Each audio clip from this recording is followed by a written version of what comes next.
Computerized Start is brought to you by my awesome patrons on Patreon, and by your tips and memberships on Ko-fi. These and other channel supporters make my live streams possible. You too can become a channel supporter with tiers starting at just $1. And as always, thank you for all your support, including sharing, chatting, liking, and subscribing.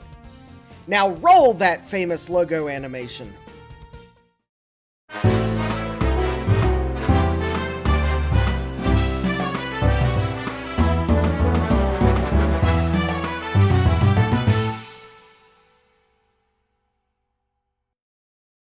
Good evening and welcome back to Computerized Start Live.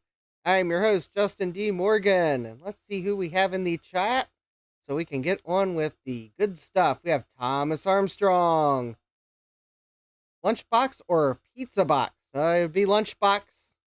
I think that's the name for the form factor, at least that's the one I remember. We have Jeremy's Vintage Hillbilly Shack. Hi, Jeremy. We have Callan, and Callan says, howdy, y'all. Howdy, Callan. Thomas Armstrong says, howdy, off to Costco. We'll watch later. All right. Up Bomb says, I'm not late. Well, I started on time. I brought a computer downstairs with me so that I could start on time. We have Sadmac356. Hi, Sadmac. Callan saying, Justin is never on time. I started the start button on time tonight. I sure thought. We have Mega. Hi, Mega. Welcome. We have Retro Tech Chris. Hi, Chris. We have Trina's Technobabble. Hi, Trina. We have Christian Iverson. Hi, Christian. Welcome. All right. Well, I do have my goal, VCF East or Bust. The link is in the video description. And I think without further ado, so we can get to the Lunchbox PC, it is time for the following. Ladies and gentlemen, it's time for our favorite segment, Wheel of Regrets. Here's your host, Justin D. Morgan! Hey, who comes up with these titles anyway?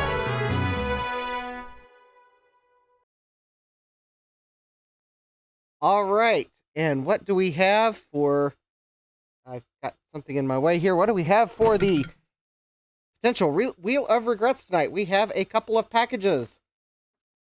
And there's also a non-Lunchbox PC on the bench for a reason. So we will start with this envelope here, which comes from an eBay seller in Carson City, Nevada. So hi to all my eBay sellers and viewers in Nevada. Fun fact, the U.S. Mint had a mint in Carson City. It has not been in use for quite a while, but the mint mark on coins from Carson City was CC. So, yes.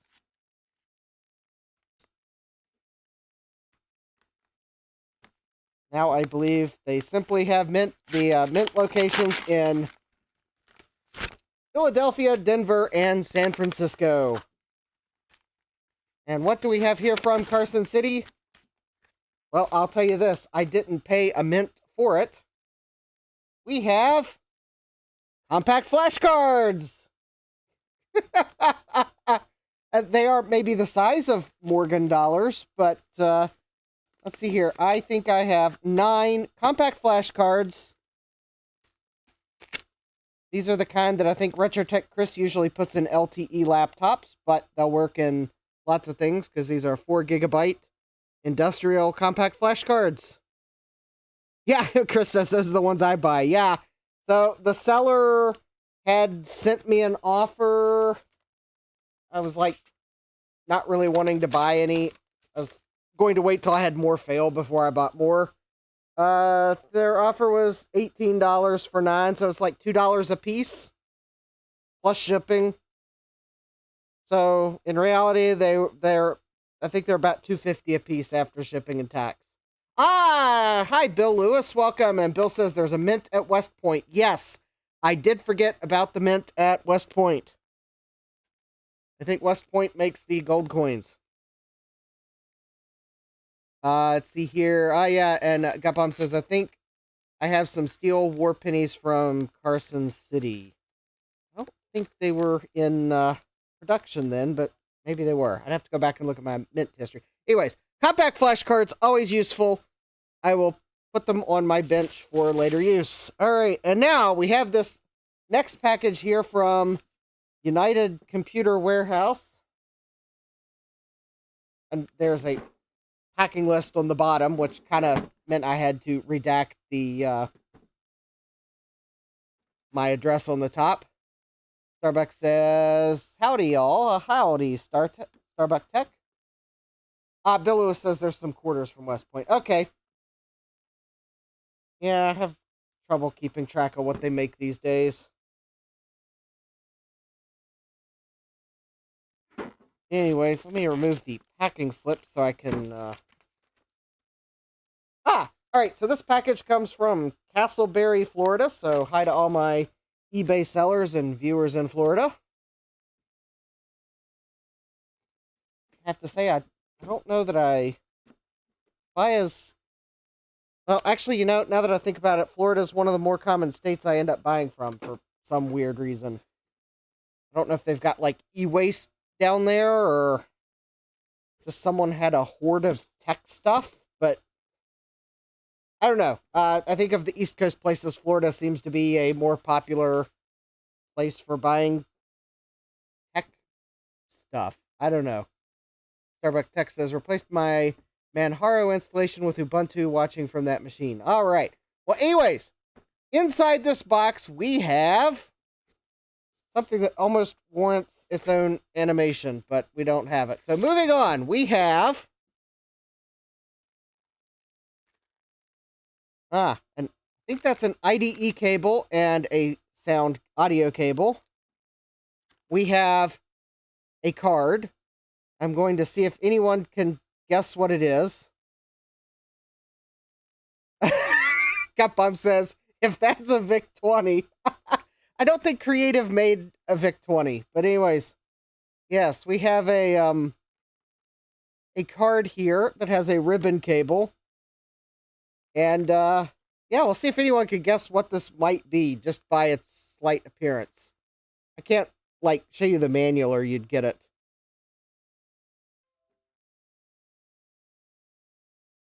Haha, Mega, you are close. Mega says VGA card and the ribbon cable is a feature connector. You have the feature connector part correct. Yes, that is a feature connector cable. Ha ha! And now Mega got it. Yes, it's an MPEG card. Yes. So that is why I have my gateway. Trina says it's a creative card. Yes, that's a creative answer, Trina. All right. So that is why I have this gateway on the bench, because it's not just any MPEG card, but it's going in this gateway computer, and we'll attempt to test it. Yeah, don't forget to smash that like button. So, what is special about this Pentium 2 computer? Well, not really that much, other than the fact I saved it from the scrap, and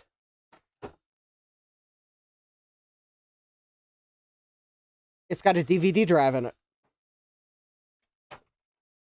So, so if anyone's wondering specifically what kind of MPEG decoder card this is an MPEG 2 decoder card, aka the Creative PC DVD. Yeah, CT1760. So this is, yeah, it's a desktop form factor. So anyways, I found this on eBay, and I'd been looking for a DVD decoder card for this gateway for quite a while. I tried to buy one once, and the seller, RetroTech Chris says, oh, I have the drive that goes with that. Oh, that would be really cool. I think I've got the generic gateway drive. But anyways, I think it's in the Pac-Man PC. Ah, Actually, I think you might be right. I think I did see it in there. All right, so this is a DVD decoder card. This is what they sold to people that wanted to play DVDs on their computer if their computer was not. Well, before, I guess, DVD decoding software came out. Anyways, I know someone's going to ask, well, why didn't you just install DVD decoding software on this gateway? Well, and the problem is, it has to do with the speed of this Pentium 2 computer. It is actually not fast enough to meet the minimum system requirements for DVD decoding software, and I am leaving this computer more or less as I found it. Except I'm going to put a DVD decoder card in and place on one of these network cards. Oh, hi, Jason, welcome. Jason says, I had one of those. It was the first DVD player I ever owned. I brought it to watch Good Will Hunting, which I bought a month earlier. Gupum says, when I got my first DVD decoder card, I got it with Blair Witch 2. What a bad movie. Yes, we won't be watching either of those movies on this because of copyrights. But anyways, this card will work with a Pentium 133 or with 16 megs of RAM, whereas the power DVD requires a Pentium 2 300, and this computer is not that fast. Anyways, display card compatibility. I think this computer has one of these cards in it. I have to say, sadly, it's not a Trident card, but it is an ATI Rage 2 Plus, so we're good. There we go. Display card compatibility, AMC port, ATI 3D Rage 2 Plus, so we are good. Have I ever tried a Real Magic MPEG decoder card? I think that might have been the one I was trying to buy and failed. This one came up and the eBay seller wanted $20 for it. And it had the ribbon cable for the feature connector, which is kind of hard to find. So I decided to go for the one that actually had the cable so that I could actually use it. Because this one does not have a VGA loopback cable. This one uses the feature connector exclusively, which I kind of like because that's just one less thing you have to remember to connect. And unfortunately, though, you have to have the cable. Anyways, I was looking for the instructions, but who's got time for that? All right, so we are going to... Oh, hey, Jean-Francois Parr. Yeah, I had a card like that in 2000. Came with a DVD drive kit. One neat feature of the bundled software was being able to play a movie on the desktop background. Yes, I think that might be one of the features. So anyways, we are going to... Oh, okay. I needn't worry. The AMD card actually is actually marked where you put the standard feature connector. So we are going to... Well, actually, I'll deal with the fact that I kind of wanted to remove one of the network cards later. There's nothing that says I can't put this card in with two network cards. I know I'm kind of off screen, but anyways, so this card I rescued from the scrap.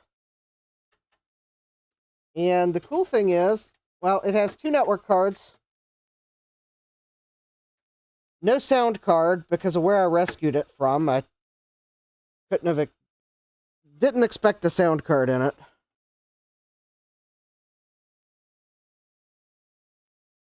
There we go. So anyways, plug the DVD card in, plug the ribbon cable into the feature connector, and we'll put the screw back in. Jason says, ah yes, the hot pink chroma key. Ah yes.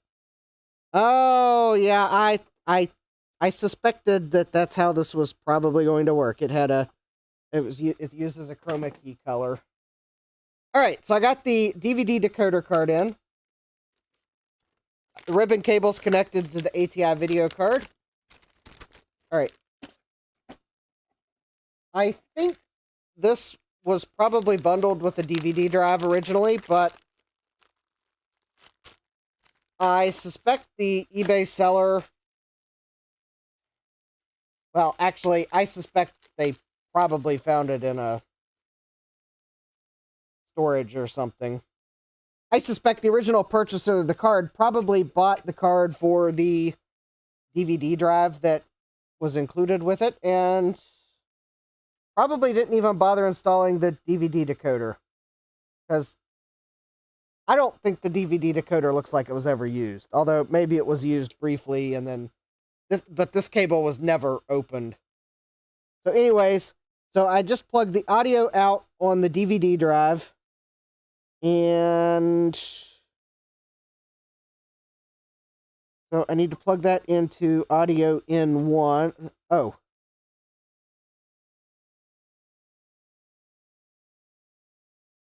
Wait a minute. I'm there.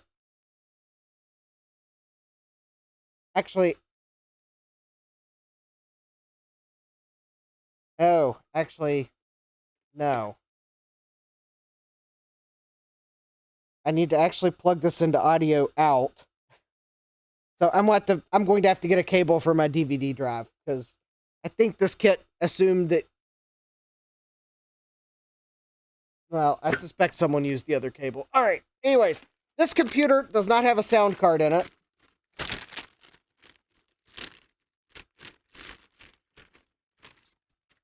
So I have, from my stash of sound cards, an AW64, or I think that's what this is. Yeah, Sound Blaster AW64, CT4520. So, kind of a dusty card, but for for what it is, it's good. So anyways, let's,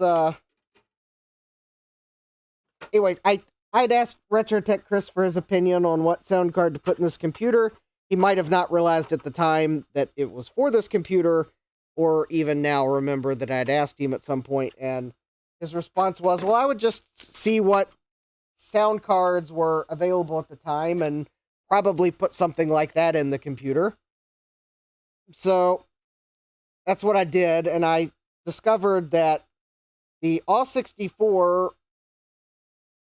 would have been, like, released around the time of some of the components in the computer, so that's why I decided to go with an AW64 in this computer. RetroTech Chris says, lol, I have no recollection that's how my brain works. Yeah. Starbuck Tech says, oops, cat typing. All right, thank you for reassuring us that you're not having a stroke. Besides, I probably, if I thought a moment about what was typed, I would have realized that it looks exactly like a cat walking all over the keyboard. All right, so got the sound card installed so that we can have the DVD decoder card installed so that I can hopefully get drivers installed and at least confirm the card appears to be working. And if... All right, let's see here. Let me plug in a PS2 keyboard. That will be kind of important. Got one sitting over here. There we go.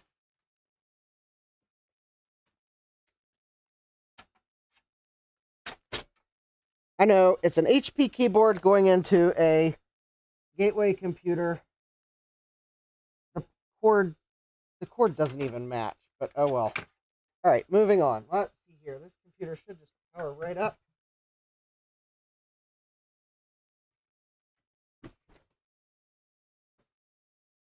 And...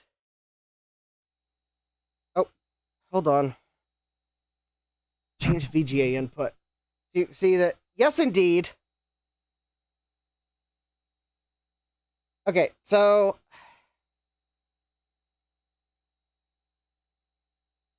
it would appear as if something might be broken on the video card.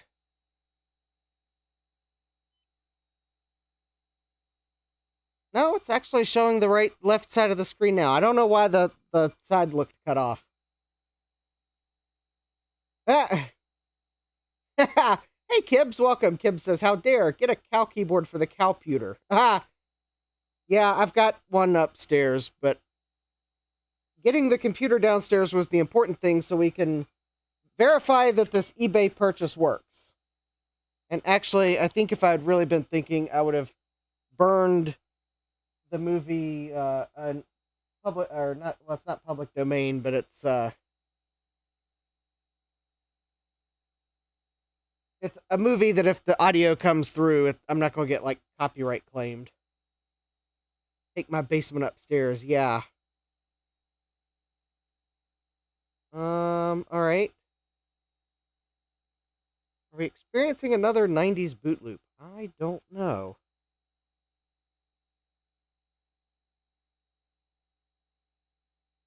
Maybe I plugged in too much new stuff at once. Huh.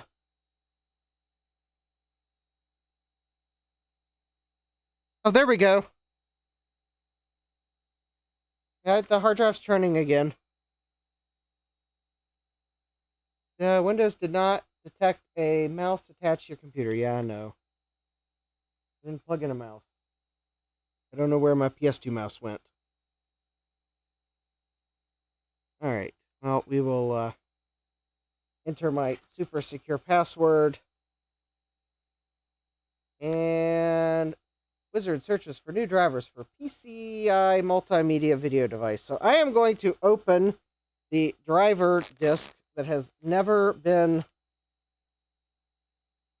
used. And I'm going to...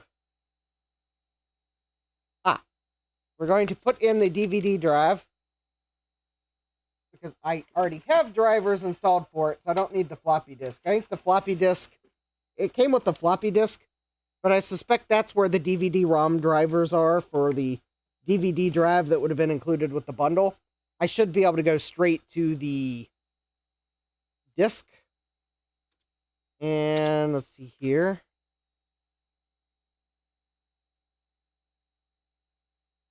Alright. Alright, I guess we will have to specify a location.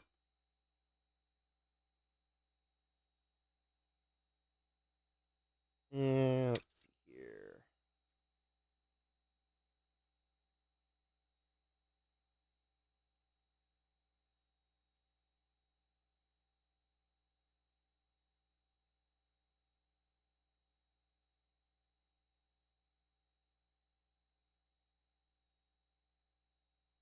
There are drivers in there?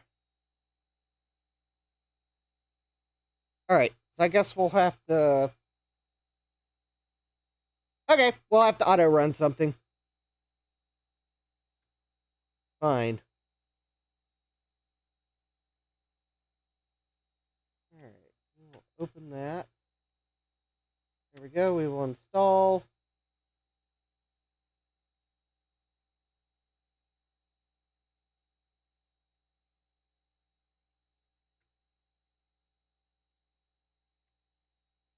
Alright. Couldn't tell where the button was. There we go. Oh, no. Oh, hi, Nigel. Welcome. Now, we're in Wheel of Regrets right now. PC DVD card is not installed. Please insert the board first before trying to run this setup.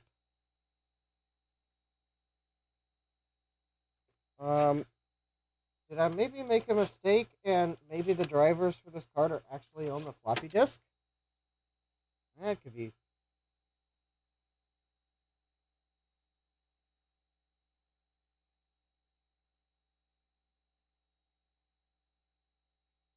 Does the floppy drive in this computer even work? Does that floppy disk even work?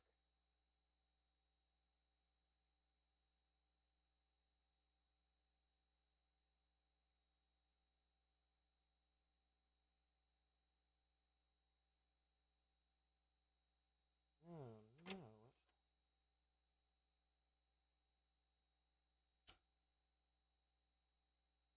no. All right, let's see here.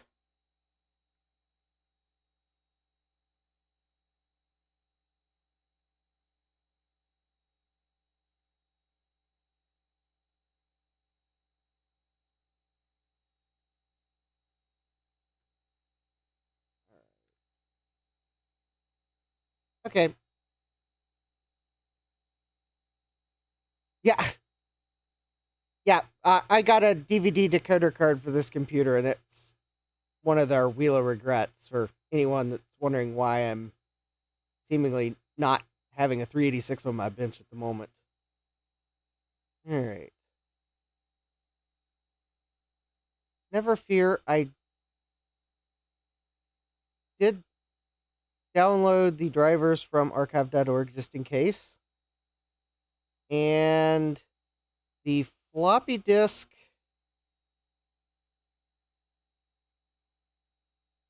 is for DOS.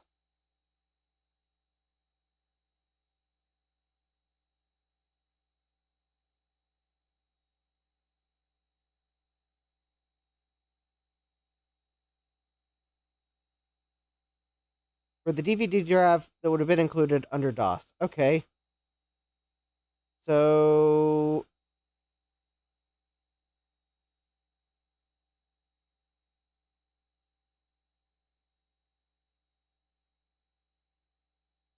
Jeremy, your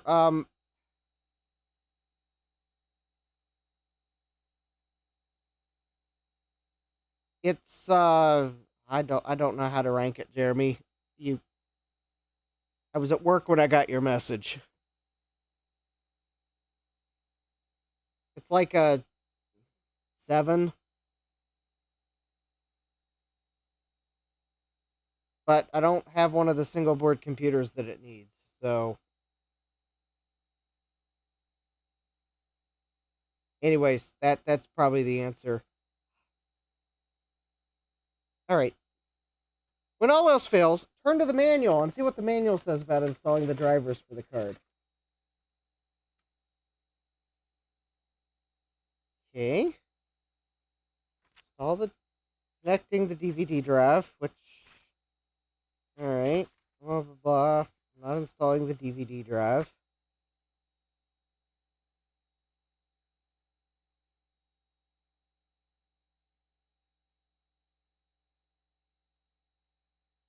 Okay. Sound cable, I don't think that's the reason why it's not working. Installing the DVD device drivers.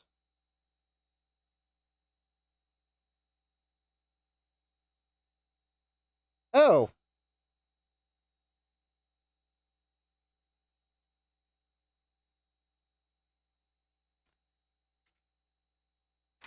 Oh, the drivers for that card are on the floppy disk.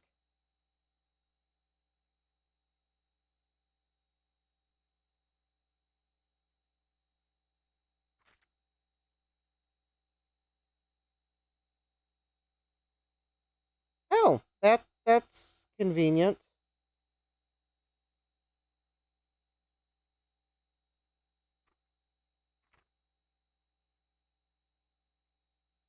Yeah, I could have mentioned that in the README file. That would have made it easy.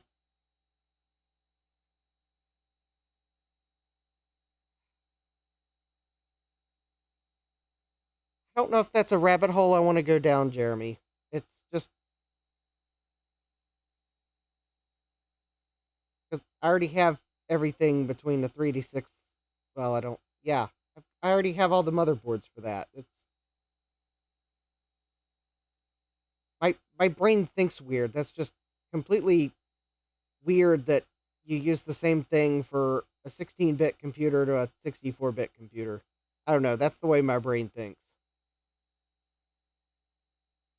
Hi, Tim. Welcome. We have Viborg in the chat, and I'm like stumped here by an unreadable floppy disk as to why the drivers aren't on the DVD.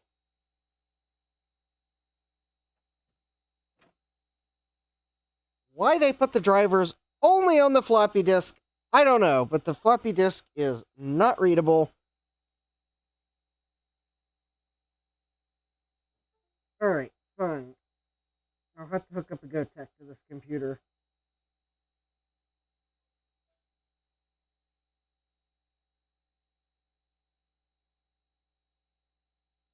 Oh, hey, yeah,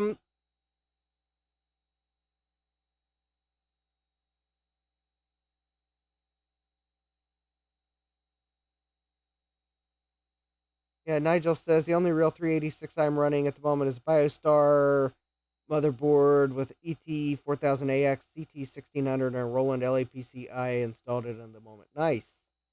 Richard Chris has a Pocket 386, also nice. Nigel's reminding, yeah, yes, saying that some PC 104 stuff can get quite expensive, though. Yeah, that's why I'm not sure that's a rabbit hole I want to go down. John says I have a Pocket 386 and it runs everything I want, but I wish it had a sound blaster. Yes, that would be nice if they had sound blasters. Hi, Garth. Welcome. Garth says, oh no, must be evil JDM with the goatee. That RetroTech Chris says he misplaced his razor. Have you know, I know exactly where the razor is because I'm not growing a beard. I can't stand a beard.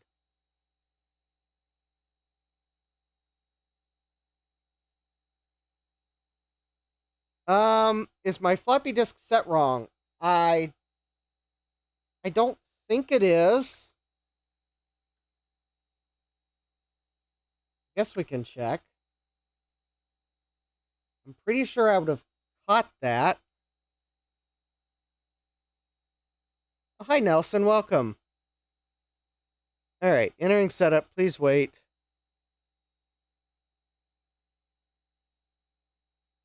Okay, I do not know why the left-hand side of the screen is cut off. Maybe I'm going to have to put another video card in this computer. All right, let's check the floppy drive.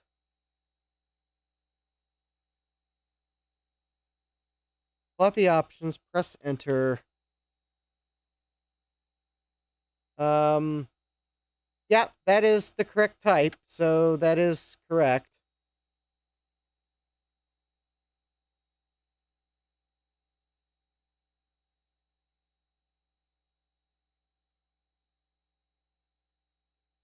Garth says DOS always gets a bit offset.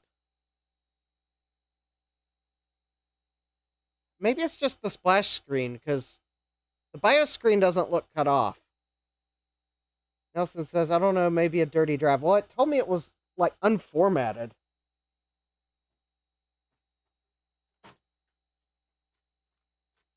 I mean, sure, it could be a dirty drive. I was not intending to work on this computer tonight. We are not going to... Yeah, I'm not fixing the floppy drive. In fact, if I can't fairly quickly plug in a floppy emulator to test the card, I'm going to punt for another time. Because I just wanted to see if the card worked. I thought the drivers were on the CD because the README file on the floppy disk says it's the drivers for the DVD-ROM drive. But the manual says that the drivers for the decoder card are also on the floppy disk. So, shame on you, Creative, for writing a confusing README file. And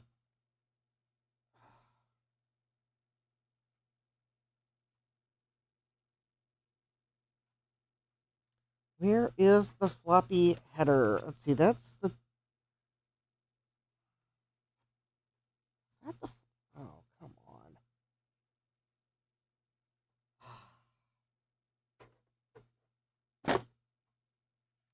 Let's see here. Oh, hi, Sylvestron. Welcome. I'm just trying to live up to my nickname of Justin DVD Morgan and install a DVD decoder that I bought on eBay in this computer real quick. And, well, it's doing everything that it can to make it not a real quick thing. So, to get to the floppy cable in this computer, partly because the DVD drive is longer than the original optical drive, I have to remove what looks like 2 screws from this angle, but I'm pretty sure there's a third one that I've forgotten about. It's probably underneath the floppy drive. Oh, no. No, it's not down. Oh, let me guess. Ah, right there. Yeah. Where you all could probably see the edge of it on the camera, but I sure couldn't see it. Oh, Garth says, congrats on 686 subs. It's all about the Pentiums. Yes. In honor of 686 subscribers, I've got the Pentium 2 on the bench. That's my story, and I'm sticking to it. Actually, no, it's because the card arrived in the mail yesterday. Okay, so we are going to unplug this floppy cable because I am not cleaning the floppy drive tonight. I don't know where my cleaning disc is. Somewhere I have a cleaning disc that would let me just simply put it in and clean and move on, and I don't know where it is. Probably mixed in with a stack of real floppy disks. So we'll just plug this Gotek in. And let's see here. Is there a Berg power connector somewhere easy to get to? Of course there is. If I unplug the power going to the floppy drive. There we go. And now I can get the...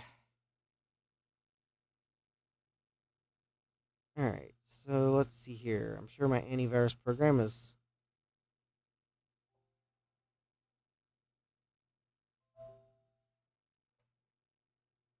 There we go. Alright. Alright, there we go. Now, maybe we'll be able to get the drivers installed. Thomas is asking, is it fixed? No, of course not. It's not fixed. It's breaking more than it's fixing at the moment. Oh, wait a minute. I just think I found a problem with this decoder card in this computer. I think it's...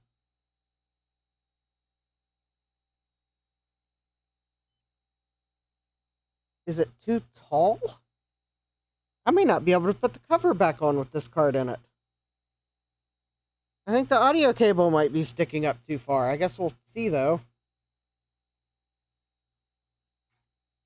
Alright. I have put the floppy disk image on my USB drive. If I can remember what the name of the image is.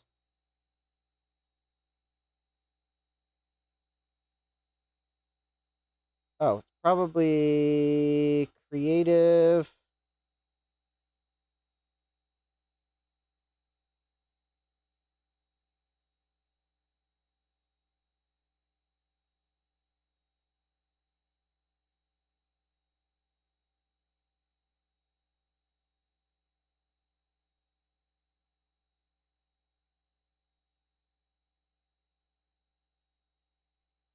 That's weird. Did I... Oh, Creative PC DVD.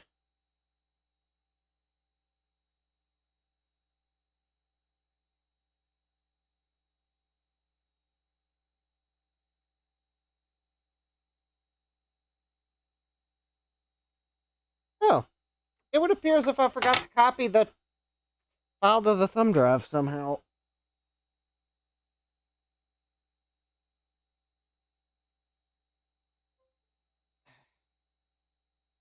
That's embarrassing. All right, we'll plug the thumb drive back in. And I'm going to look. Well, it does look like I did actually forget to copy it. Are you sure you want to copy this file without... Oh, yeah. I forgot to copy it because it gave me a prompt that I don't remember getting. There we go. All right. So let me hit escape to not log into the non-existent network. Creative PC DVD floppy. There we go. All right. Driver disk. Search for best driver. All right. And...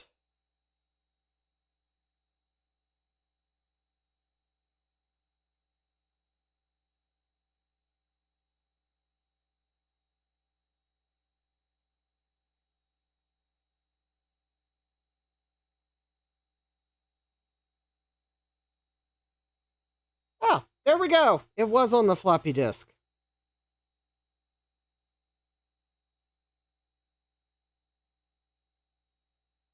Of course.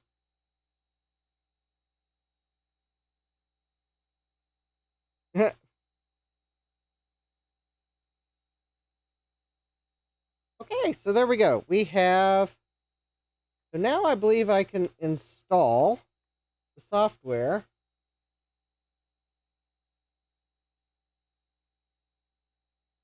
Now, something tells me I don't have video card drivers installed. Oh, when did I ever let that stop me?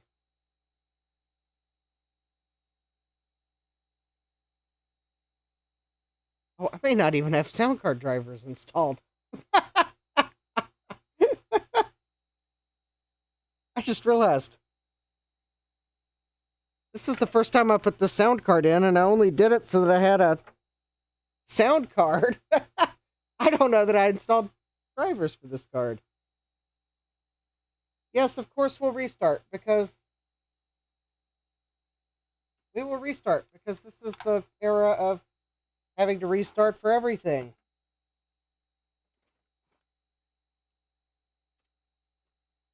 Did you just install a new card? Restart.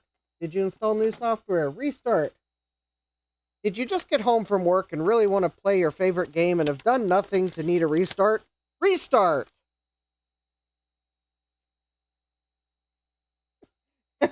I'm glad Windows wasn't obviously building a driver information database, but it probably was in the background.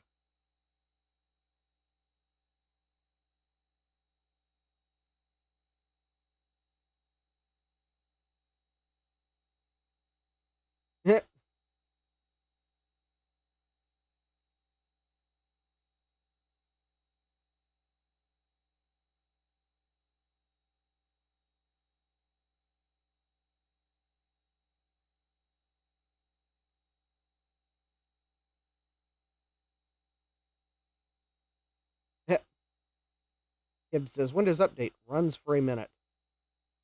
Restart, yeah.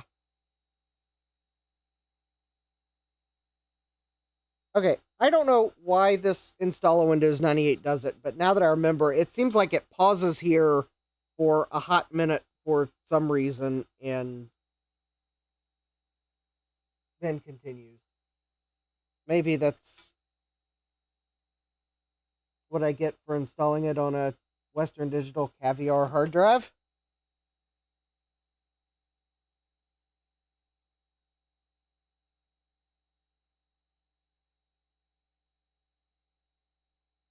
There we go.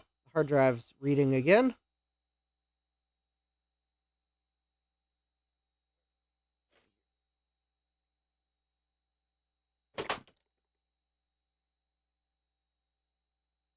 All right. That's fine. I didn't plug in a mouse. I don't know that we're going to have sound. Unless Windows 98 just... Oh, there we go. Of course. Why would it install the sound card drivers after the DVD card and before the reboot? No, of course. It's going to wait till we reboot and then install more drivers. And then how much you want to bet it's going to make me reboot again? At least the drivers are built into Windows 98. That was at least one good advantage of using an AW64. The drivers are in Windows 98 Second Edition.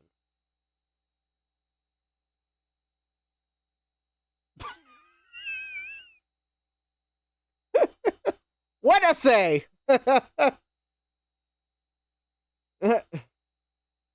Starbuck Tech says, Win 98 does this because it is Windows 98. Yeah.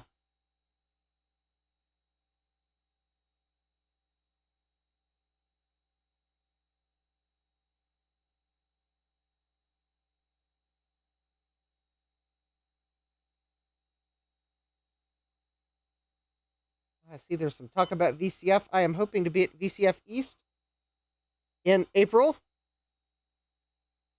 So,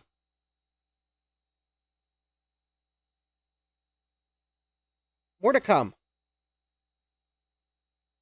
Including 2 more potential regrets sitting behind me, but this computer's taking forever. And, I just realized I don't think I've got a DVD down here. I may have to burn one real quick. Let me go grab a mini DVD. I think I have a DVD image that I can burn, and I hope it's small enough to fit on one of these mini DVDs.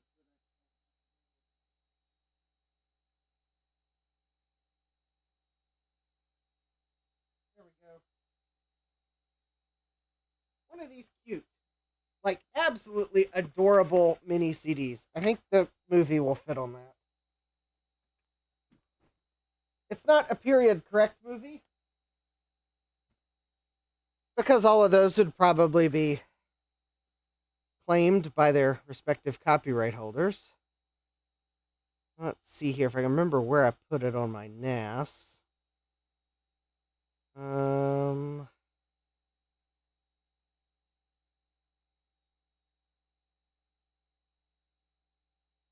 I thought I copied it to my NAS. Oh, there it is. That is an 8 gigabyte ISO image for that movie. Okay, we will not be using that mini disc. I need to see if I've got my... I need a double layer disc for that. Alright, let me see if they've got like an ISO image of just the movie.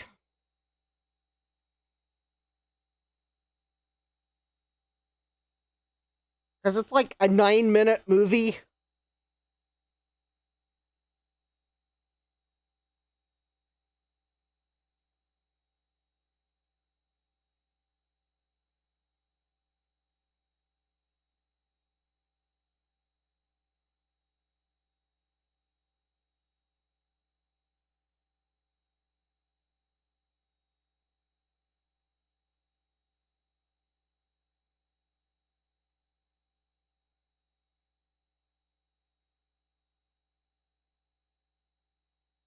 Where did I get the ISO image?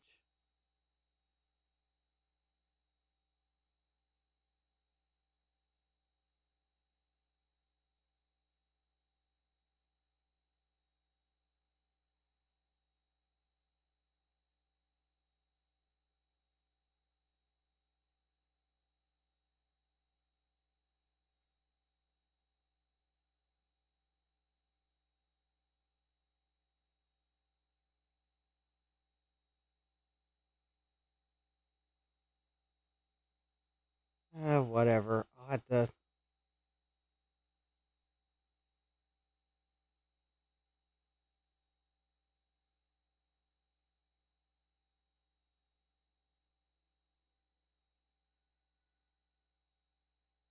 Yeah, it's a 7.7 gigabyte ISO image, but at least we have sound now.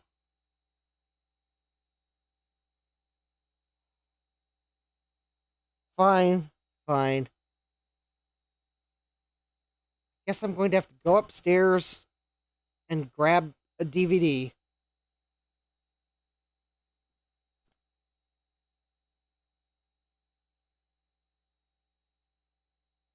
Or find the dual layer discs that I might have down here somewhere, but I don't think they're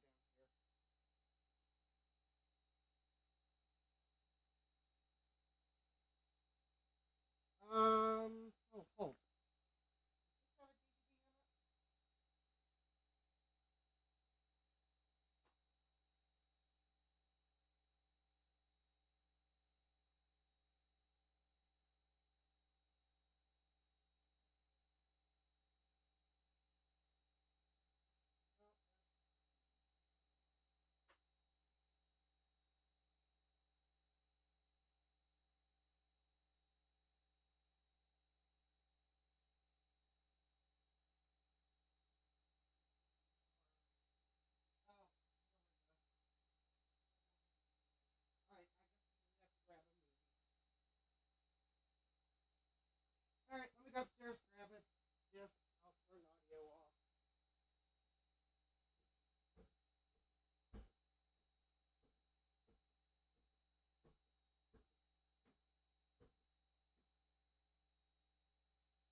will see if this card is working.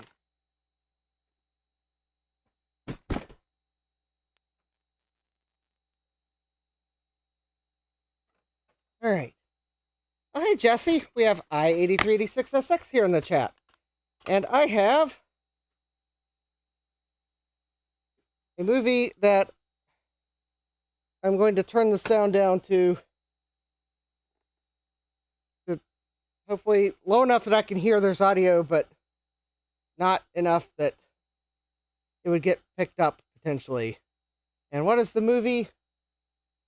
Pirates of Silicon Valley.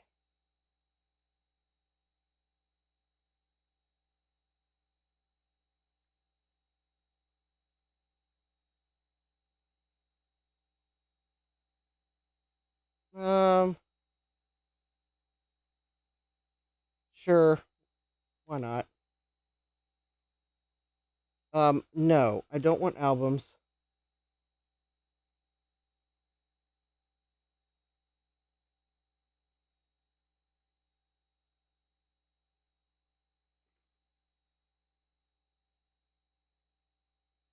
Okay, it's a DVD.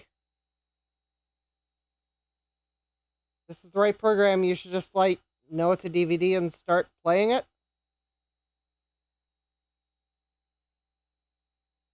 Yeah. Complain.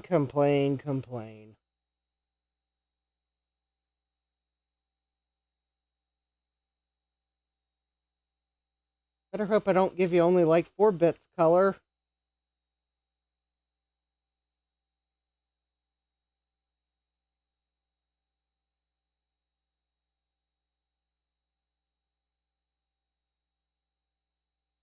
I think we can apply these settings without restarting Windows. There we go. That's good. See? Well, now we've got an obnoxious bar. All right. And I don't know how you're supposed to play. All right. Well, we will eject. Yeah. Garth says, finally, the truth about how Bill Gates stole DOS from Steve Jobs. Ha!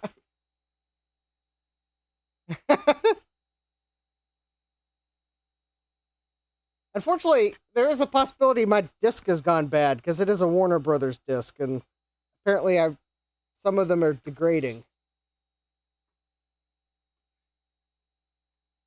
But that is definitely playing the movie. There we've got the FBI anti-piracy warning.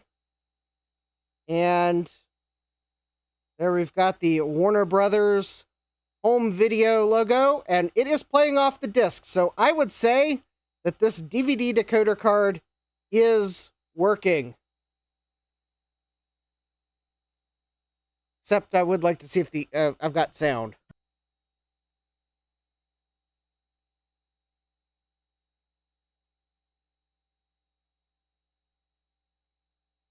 Yes, there is sound. I'm just not going to risk it by playing it on the stream. Yeah, I want you to eject the disc, because I don't know how to stop playing the movie in the software. There we go. So, I have a working DVD decoder card. Yay! Not an eBay regret. However, the fact that the floppy drive in this computer is not working is sort of a regret.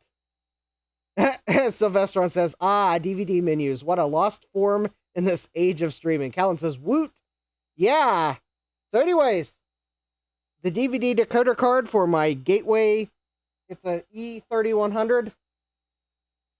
Totally works.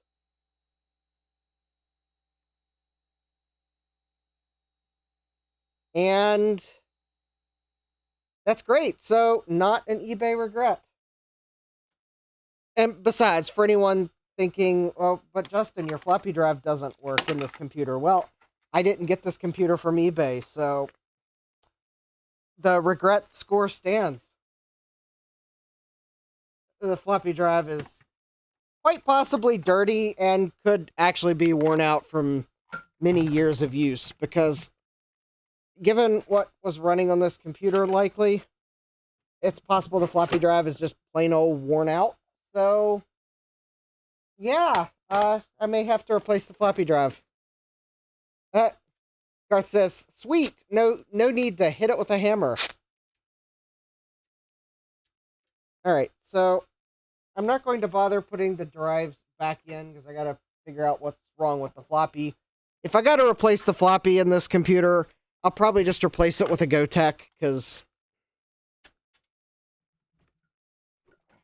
Actually, you know, this computer's new enough, I might just not bother putting a floppy drive in it. Maybe I might just put a zip drive or something in it to fill the bay instead. So, anyways, now, of course, the one question I have, because this audio cable is kind of sticking up kind of high, is will the top of the case go back on?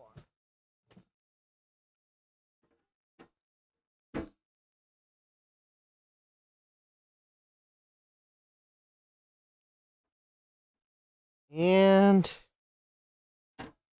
well, the place where I taped the screws is kind of in the way.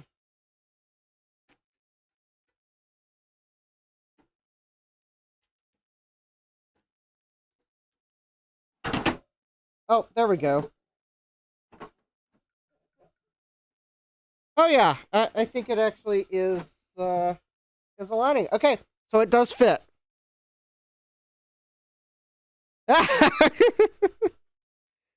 John says, first thing I do when I get a new DVD is rip the movie, so I never have to see the menus and or junk they put on DVDs. Yeah.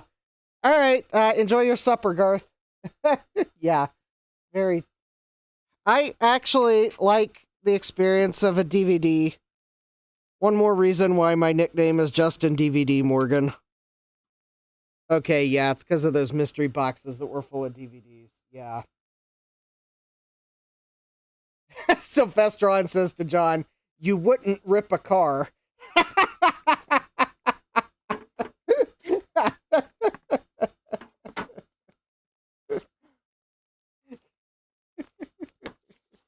All right, so now I can enjoy some DVDs on my Gateway 2000 E3100 that's been its life as a corporate computer for years and years and years. I can now enjoy DVDs the way we would have on Pentium 2 before the processors got fast enough to run like WinDVD or something like that on them. So, yay! All right. And my all 64 works too. So, double excellent. I'll have to work on this computer later. All right, we got two more things in Wheel of Regrets, and then we'll get to the Lunchbox PC.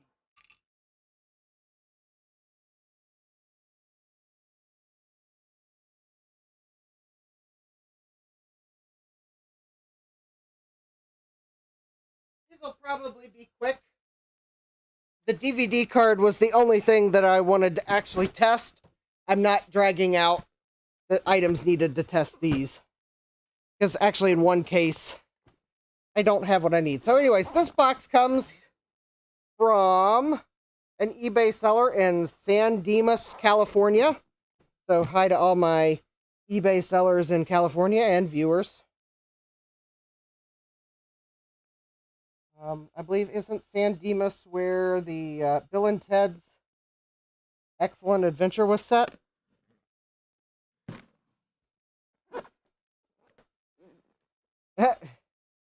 Callan says, sometimes they hid some cool stuff in those menus, but few and far between. Yeah.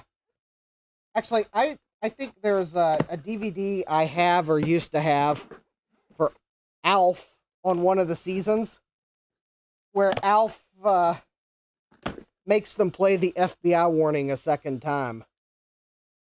And no, you cannot skip it during the second play either. It like forces you to watch the FBI warning twice. So we have, well, I don't know if anyone can guess what this is.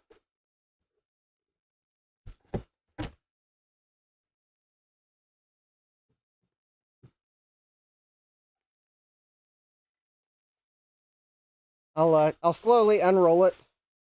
Because actually I'm not... Oh, okay. I think I now know which one this is now. I bought... Well, you'll see.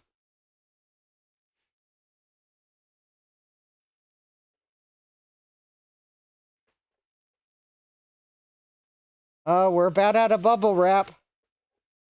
Looks like a 1541-2. Oh, I wish. I wish.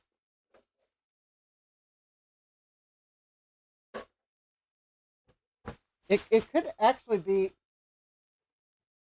slightly nicer than a 1541-2, but it's not for Commodore. It's actually for the Mac.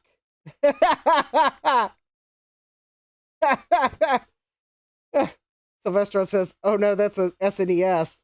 Ha ha ha, not even. Alan says it's a hard drive. No, it is a floppy drive. This Sylvester says, man, that bottom looks like so many things. Yeah, I think there were a lot of generic cases that looked the same. I think they were copying each other. Anyways, we have a Warp 9 Engineering Incorporated Phaser 800. And Jesse says, thick boy. Yeah. Yeah, we have the Phaser 800 from Warp 9 Engineering in Roseville, Minnesota. I somehow suspect they probably aren't there anymore. Anyways, yes, this is an 800K floppy drive for the Macintosh. And if I read the advertisement correct, because I found an archived advertisement for it. So, if you can see by the cable style, this definitely was made in the 128K, 512K plus era. Looking at those, like, ginormous, oversized thumb screws. Alan says, ooh, a Phaser 800. Yeah, if I read the advertisement correct, this would actually let a 128K or a 512K read 800K discs, if I read the advertisement correct. Because I think it's got smarts in it.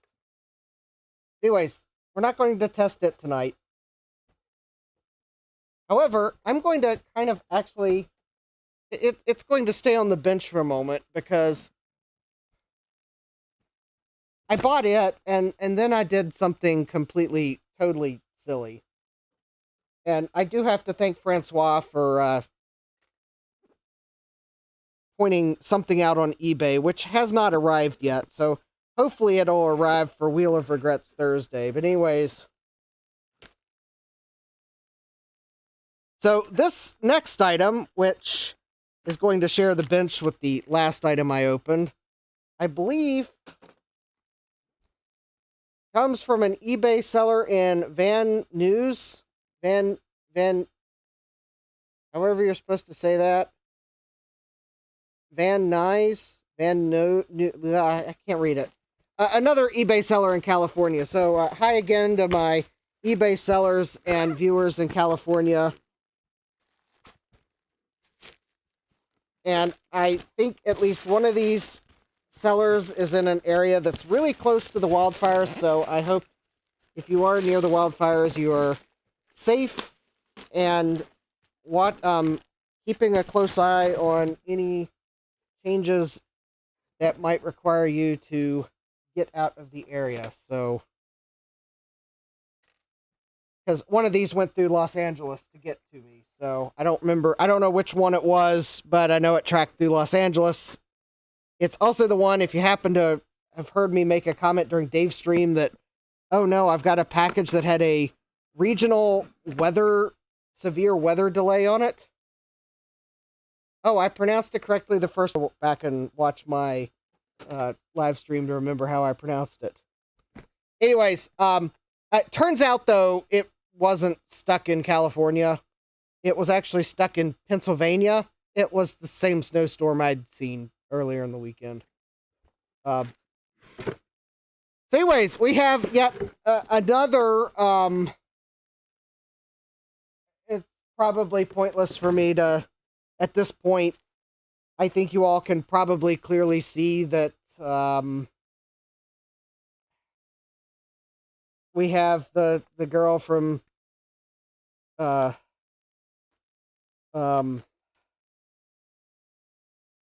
lady from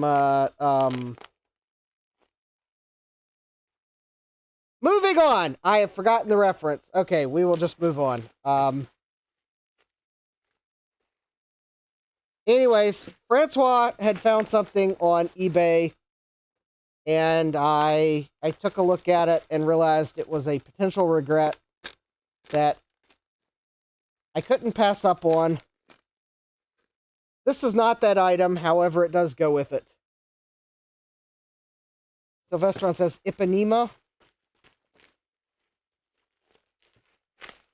So anyways, I don't know why I'm being mysterious about the item, because I think I mentioned it. But anyways, we have another 800K floppy drive.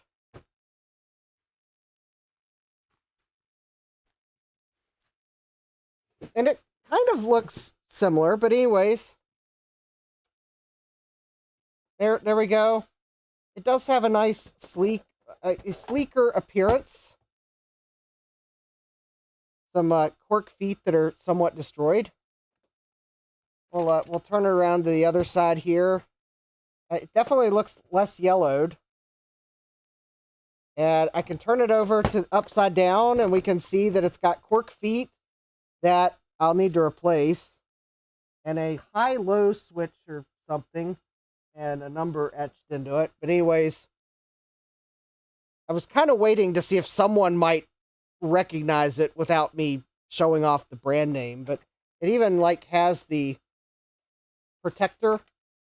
I mean, that's pretty cool. It's got the protector in it.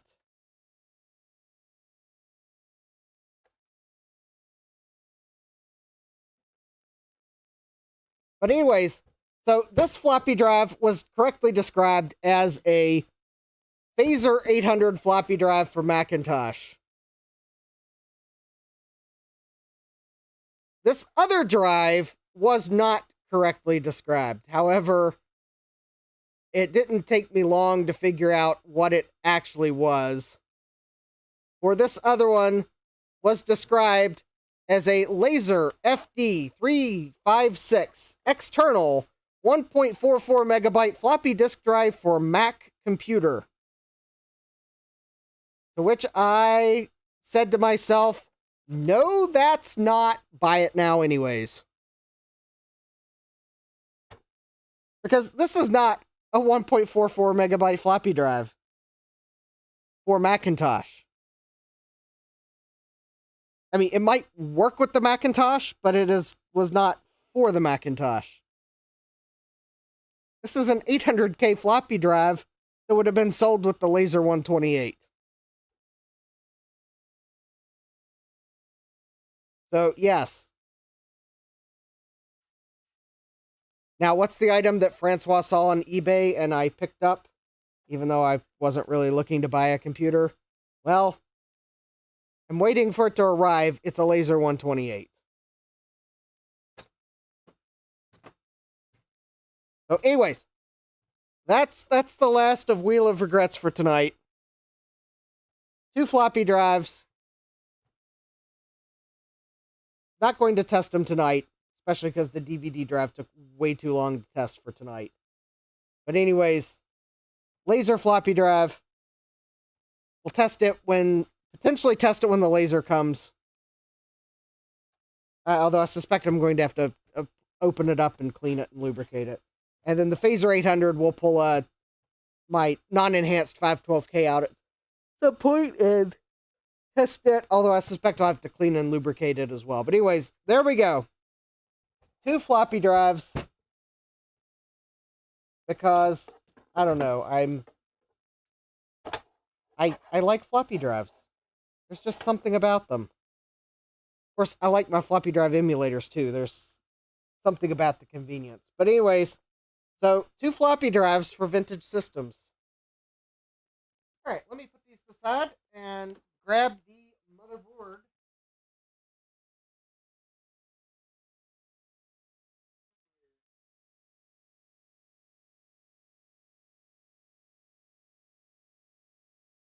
Alright. So, now, for anyone wondering, I have the motherboard that I picked up on eBay, although I have already installed the processor in it. There is a reason for that. I guess I can set these aside for the moment. But anyways, this is the motherboard I picked up for the Lunchbox PC. I believe it will fit the case, because there are two things that have prevented me from, so far, finding a motherboard that fits the case. The first one is the 16-bit portion of this slot cannot be present, or you can't put the drive cage in. Luckily, things like this can be desoldered fairly easily.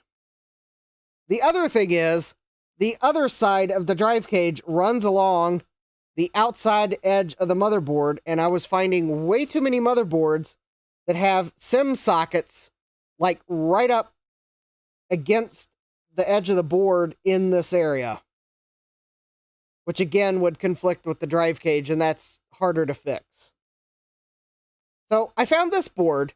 I wasn't looking for a 386 board. I kind of wanted to put a 486 on the Lunchbox PC, because the eBay seller that I bought the video card from, it was obviously a DX266 in their Lunchbox PC, assuming they didn't just have a motherboard rigged up to show the video card was working.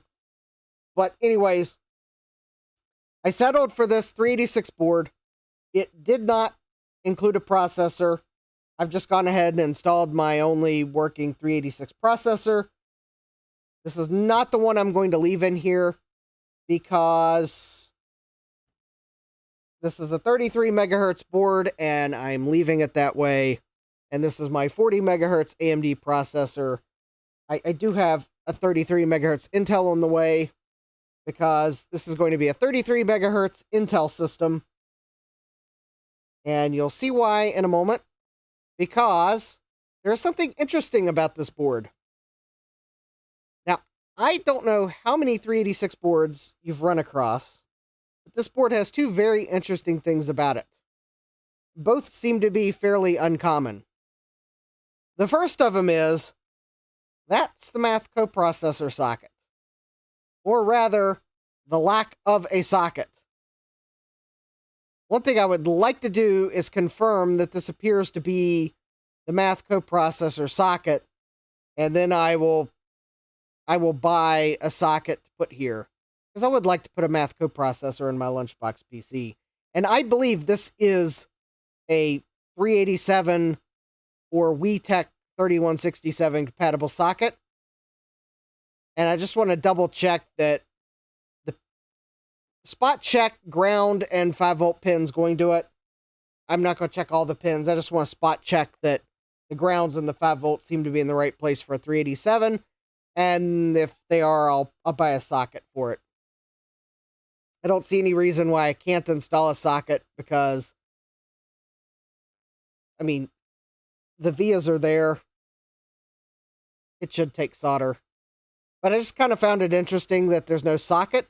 But I think that might have to do with whatever this board was doing. Because the other thing, which I think might be even rarer than a math coprocessor socketless 386,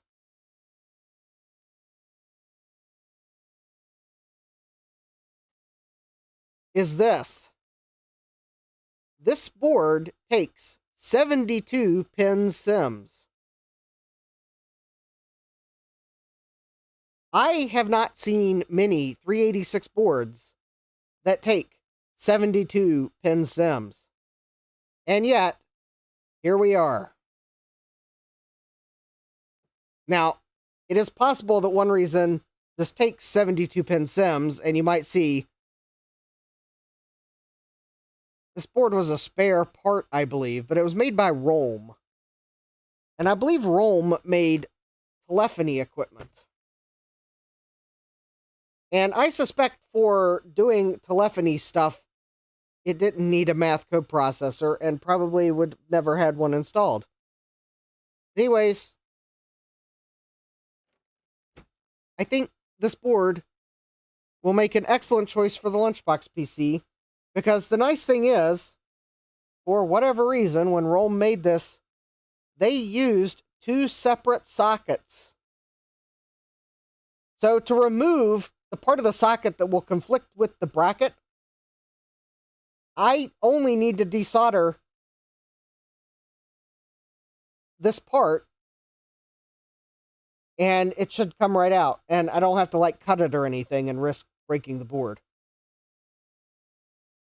Now, of course, you all are probably wondering, does this board work? Well, I will demonstrate it to you momentarily. Let me find a box to put this on.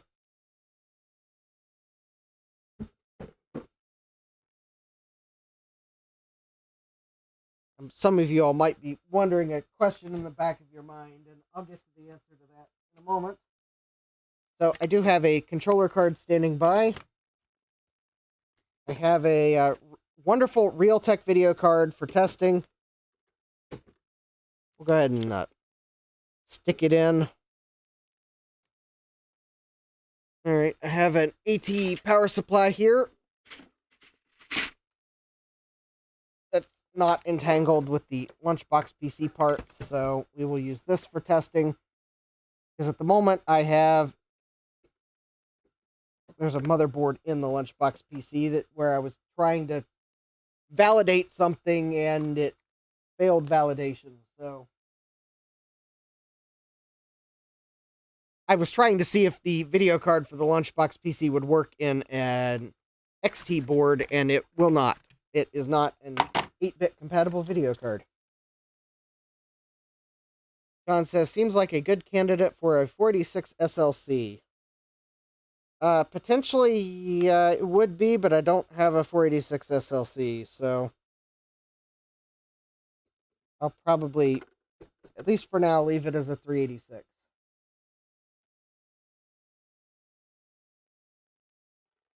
Kind of one of those. I mean, I might get a 486 SLC for it at some point, and something we are going to do to this board tonight would make it an even better candidate for that processor. Because actually,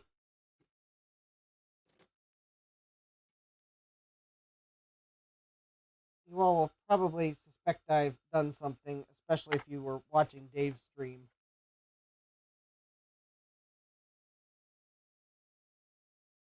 I was doing something, and it might have been with this board.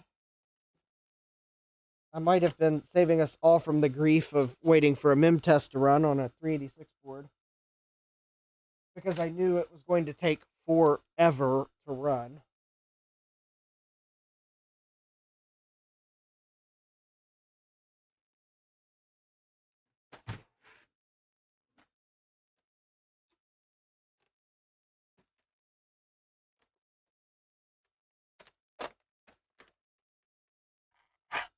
But yeah, there's a thing that you all are probably realizing that I didn't unbox this. Well, it's because I unboxed it earlier.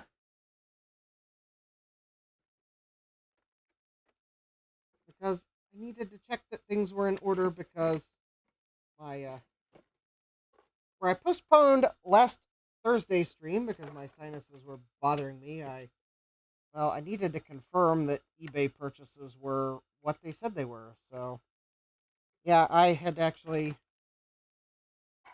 already opened this to make sure it was in order. But anyways, here we go. Power on. 3, 2, 1.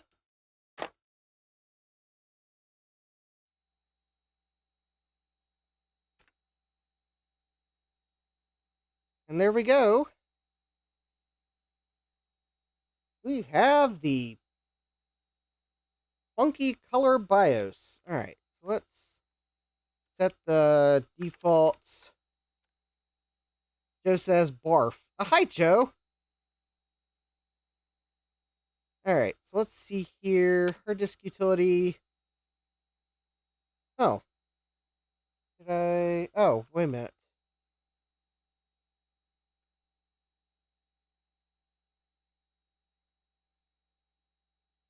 Arg.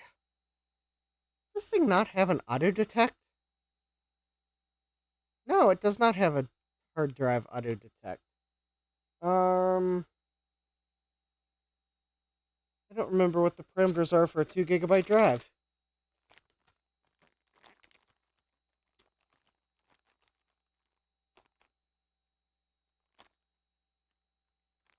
Like 19...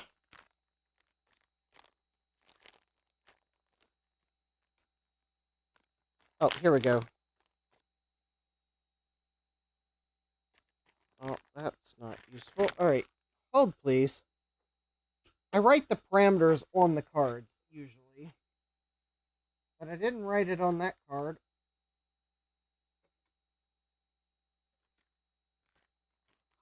Alright. Probably because the card was in something when I wrote the parameters down on cards. Alright. Not on that one.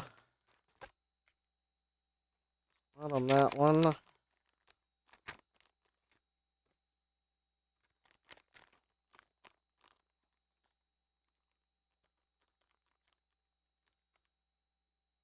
I will try to remember to write the parameters on this card if I figure them out. It's...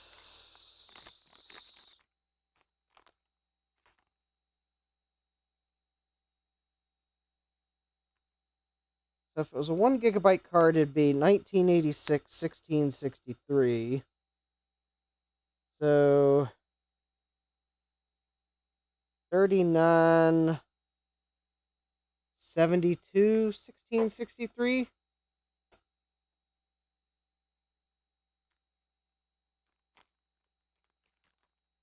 Oh wait, this isn't going to work on this BIOS anyways. Sylvestron just reminded me of something. It's not going to work on this BIOS, but I did want to show you something here. So, did you notice what this board did?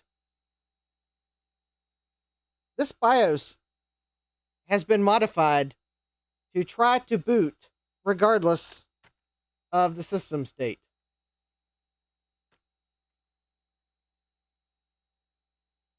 Do you notice I didn't even hit F1? It's been modified to, like, not wait on F1. Also, weirdly enough, the real-time clock, despite the fact that there's no battery on the board, the real-time clock is, like, oddly correct, other than it got the century wrong.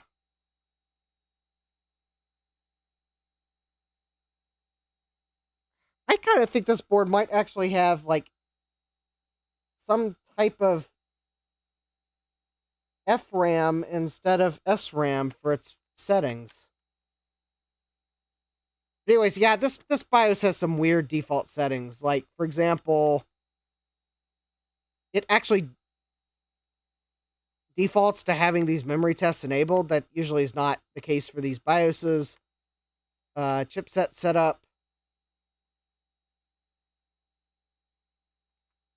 Anyways, oh, hi, Francois, welcome. All right, anyways, we're going to do something here. Because I don't have time to fool with this BIOS. You might have noticed that if you follow Chris on RetroTech Chris on social media, he's a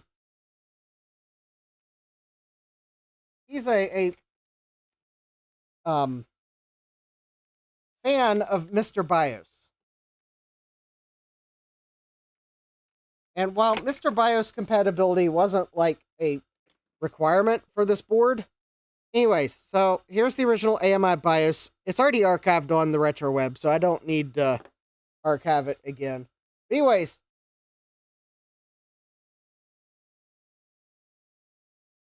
there's a Mr. BIOS that works with this board.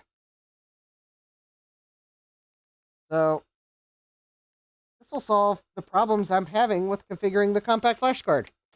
Because the AMI BIOS that came with this board has no auto-configure. Battery back memory is corrupt. Press any key to continue. Alright, we'll reset it. Look at this. Mr. BIOS version 1.65. Alright. Clock. Let's go ahead and set the clock. The time is 09:28. I don't know what the seconds are, but it is PM. The date, interestingly enough, is 01/14/2025. Daylight savings is disabled. All right. I do like my numlock state at boot to be on. Floppy drive configuration. I do have that. Fixed disk. Let me see here. Oh, yeah. So in Mr. BIOS, all I have to do to auto set it up is type ? And Mr. BIOS very quickly detected that my C drive is, there we go, 3970 cylinder, 16 heads, 63 sectors. 2 megabyte compact flash card. I mean, look at that. That was fast.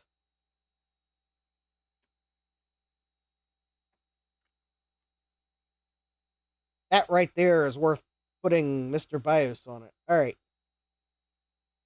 We'll leave the boot sequence A first because I'll just remove the disk. All right. Let's see here. Hold boot delay.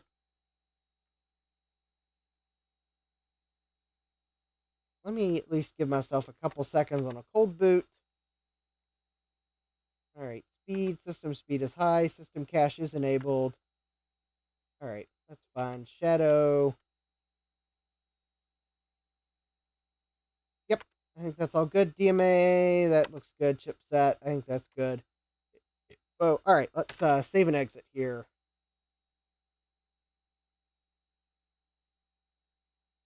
So there we go. I've got, John says, not to mention the 504 megabyte limit. Yeah, Mr. BIOS fixes the 504 megabyte limit. Now, this is really cool about Mr. BIOS. If I hit Control-Alt-Delete,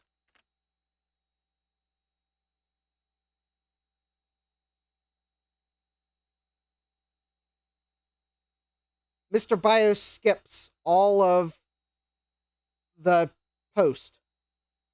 Because Mr. BIOS knows it's already done it, so why do I need to do it again? So for a warm boot, it just reboots and starts booting the OS. Now, tell me that's not pretty sweet, that it just, like, booted the operating system.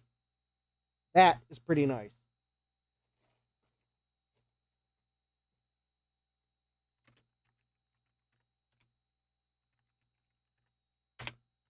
All right, just so everyone can see some specs about this motherboard.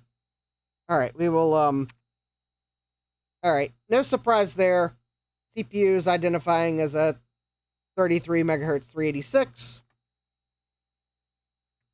We'll run cache check. There's a little graphical corruption on the screen, but I think that's probably the video card.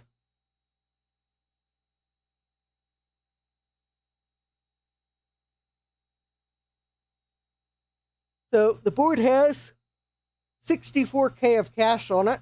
So while not the highest amount of cache I've seen on a 480 or on a 386 board, it's not a bad amount, considering there were so many 386s that had no cache at all.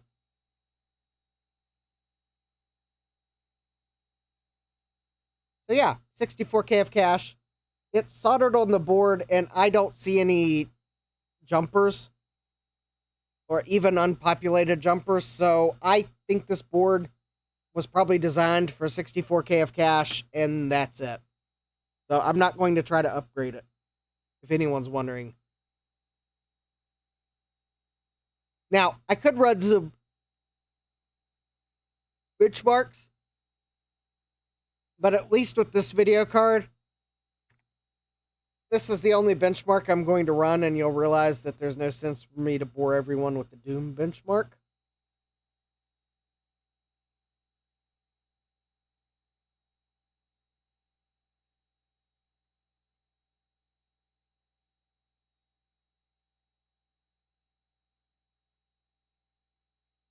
So yeah, if you happen to find one of these motherboards, I highly recommend putting a Mr. BIOS on it. The original BIOS is somewhat limiting because I think it was designed to be in telephony equipment that the priority was if the computer battery dies, it should at least boot back up. Sylvestron says, I have to run the Doom benchmark. Okay, we'll run the Doom benchmark. Alright. 9 frames per second. Alright, I will run the Doom benchmark. We will run this one first. The board has 8 megabytes of memory. I can get more. I think it requires parity memory, so I haven't bothered trying. I did, while I was on Dave's stream, I did look to see if I had any 72-pin parity sims to put in here, and I do not. I'll have to get some.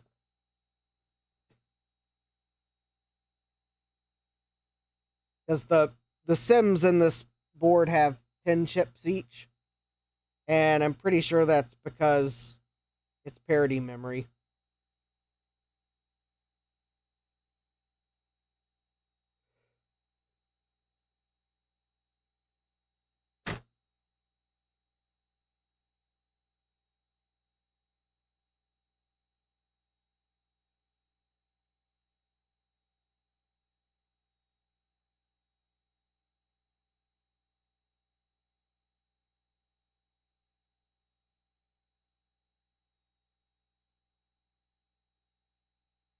Joe says, glorp.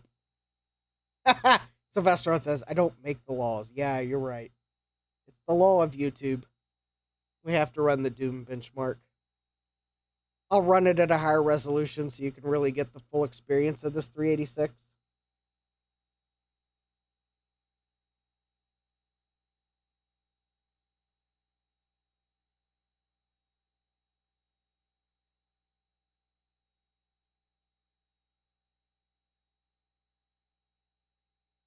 John says seconds per frame. Yeah, that's right.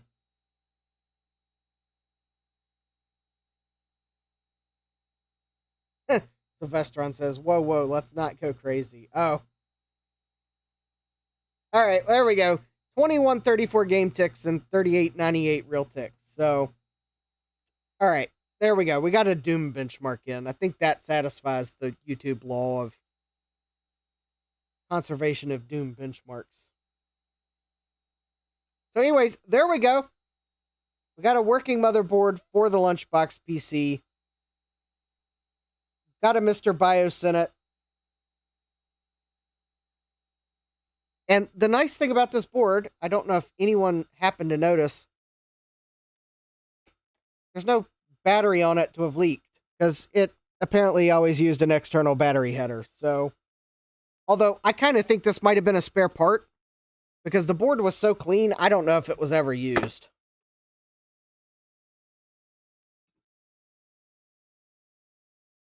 So, there we go. All right, so I've demonstrated the board works. Now, Sylvestron says 19.16 frames per second. Not horrible. Yeah, not horrible. All right, so... All right, so let me set this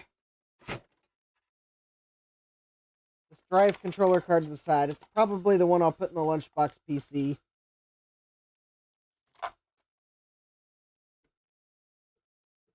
Not because it's a great drive controller card. In fact, for some reason, I don't think that controller card works with Windows 95, but I was going to put DOS 622 and Windows 3.1 on this system anyways.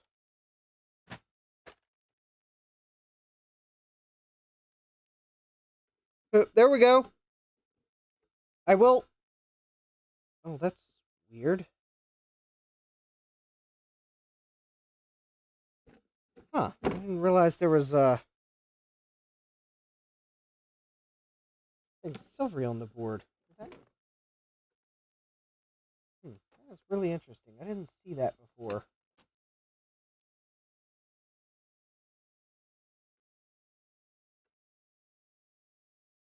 Oh, I know what that is. That came off easily. That was a warranty sticker over top the original processor. eBay seller probably removed the warranty, probably removed the original processor. Actually, with the 386DX, I think 386DX boards usually support 32 megabytes. I mean, 8 megabytes is a good amount.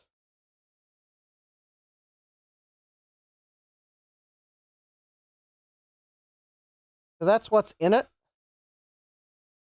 Interestingly enough, okay. I was about to say the modules are marked 80 nanoseconds, but those sure look like 70 nanosecond memories. But no, it's because I think it's using different chips for parity than for everything else. Hi, Stan. We have Sorcerer Stan here saying, "You're more hairy than last time I was here." Yes, I decided to try a new look for 2025.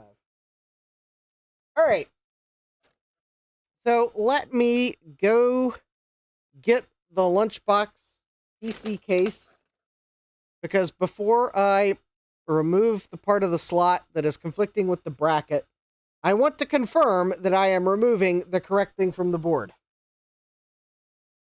because that would be a shame if I removed the wrong thing.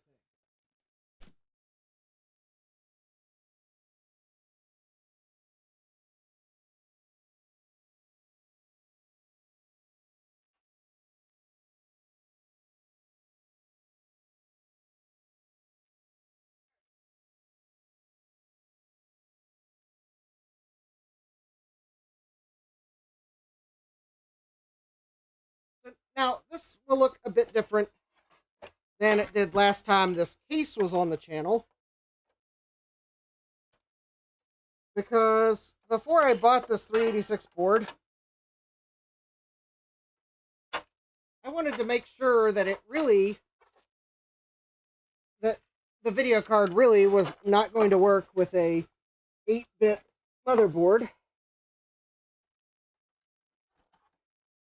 because the keyboard that came with this case will actually work with an XT motherboard. It has a switch, and I thought it would be a shame to potentially waste an opportunity to make a Turbo XT system.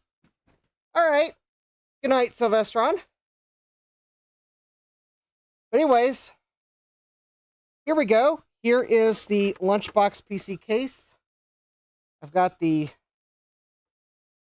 original power supply kind of temporarily hanging out. Let me see if I can unplug it here. Anyways, this is a Turbo XT board.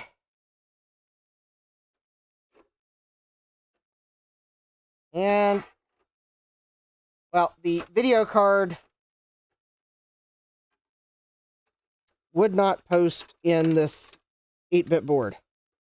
There are no jumper settings on the video card that I can see that look like they would have anything to do with 8 or 16-bit operation of the card.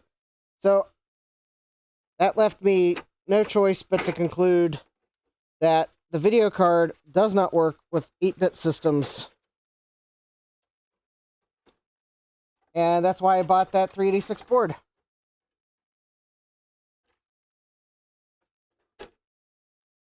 Oh, I guess I do have to disconnect that cable because So the video card for this case, which I happened to find on eBay, this case, there were no parts in it when I got it. Jeremy found a seller at VCF Southwest that was selling this case as like the chassis only with the keyboard. The correct video card just happened to be a Trident video card. That I cannot make those things up. But there is a lack of jumpers on the board. I mean, there are 2 jumpers that are not populated here, but I can't find any documentation on this board or much on the chipset. So we'll just leave it in a 16-bit system.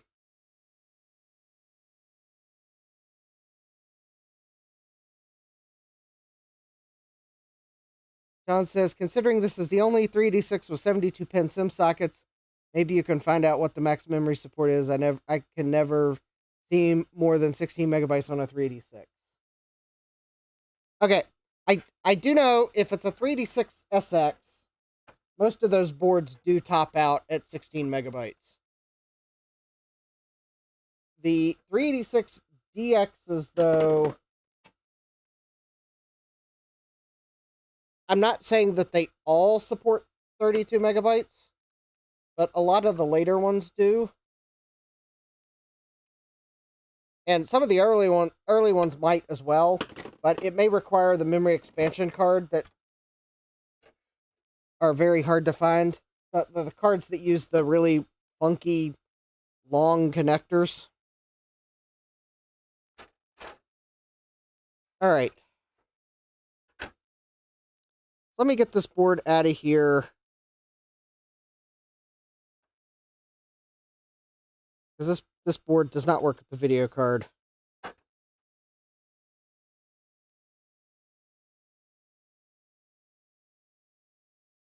Not all 16-bit cards work in 8-bit slots, and this video card is apparently one of them. Quite possibly, whatever was shipped in these cases that video card was designed to support. I suspect there's more than one video card that could have been in these chassis. Especially since this one seemed to... The keyboard actually has a switch for XT mode. So I think there might have been an 8-bit video card.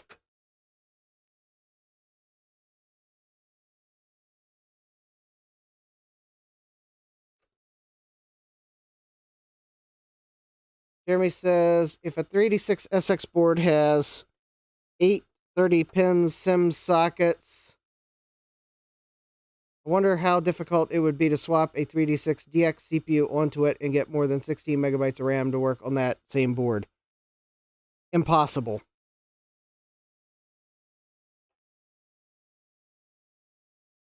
I believe if you have a 386SX board, there's no way it's going to support a DX. There's no... Unlike the Macintosh and the 68,000 processors, where Apple could put 32-bit 68,000 processors on a 16-bit bus, because the Motorola processors supported it, I think Intel... I don't think the 386DX can do 16-bit, can be on a 16-bit bus. I think the processor just cannot, it cannot be put on a 16-bit bus. It's got to be on a 32-bit bus. Yes, I know the processor, you could probably say, but aren't there memory modes where it's accessing 8 or 16 bits at a time? And yes, it does have those. But I think the processor is designed, the 386DX is designed that it needs to be on a 32-bit bus. I don't think you can put a true 386DX onto 386SX bus. Now, of course, someone could prove me wrong. But I would warn the viewer that those 486 processors for 386 motherboards were designed to be on... There were versions for SX and DX systems, and I think that's also because effectively the 386SX and the 386DX are different buses. The 386SX, I think, is effectively a fancy 286 bus interface. Effectively, I'm sure someone could probably technically explain it, and that might be oversimplifying it, but I think the 386SX is basically a 286, a fancy 286 bus, and the 386DX is its own thing. And I mean, that would be really nice if you could put a 386DX on an SX board. but I don't, short of there being some board that out there that I'm that maybe had the processor on a daughter card.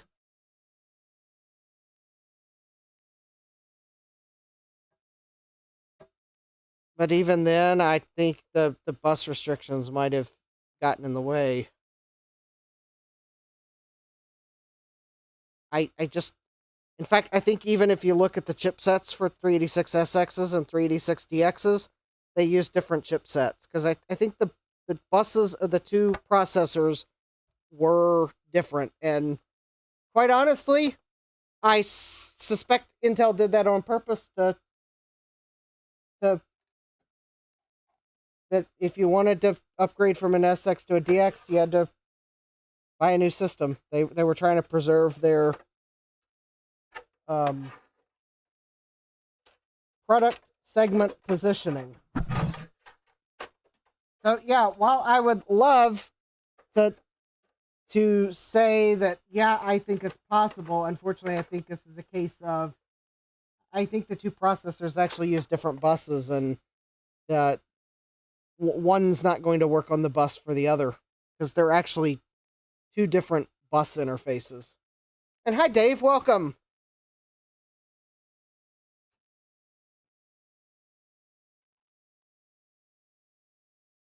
Now, it is entirely possible, because I know there were a few computers, although it may have been more common in the 486 era, where the processor was on a daughter card, but the chipset was too. And now some of those might be more flexible, but I would contend that that's because the chipset is on the daughter card. And the external interface is basically your like address and data buses, because you're past the chipset at that point.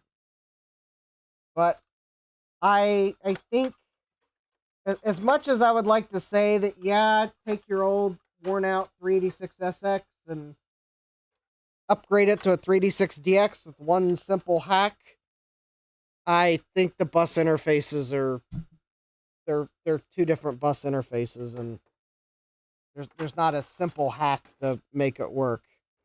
Ooh, I hope this board fits. That would be a shame for the only board that I could find that would navigate the... Oh. I think this board is like...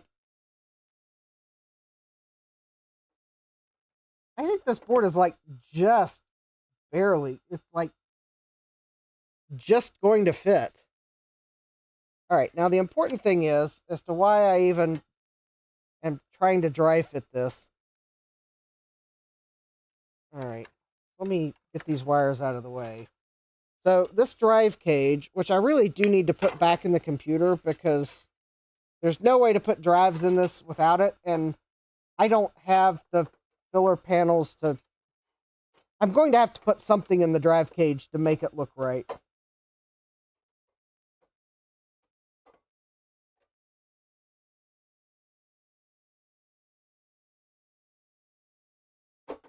All right, I think when it lines up, yeah.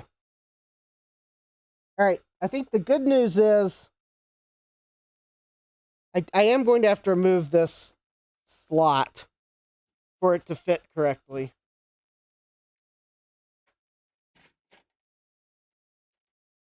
There's just no way around it. I have looked for motherboards that did not have a 16-bit slot here, and I have just been unable to find one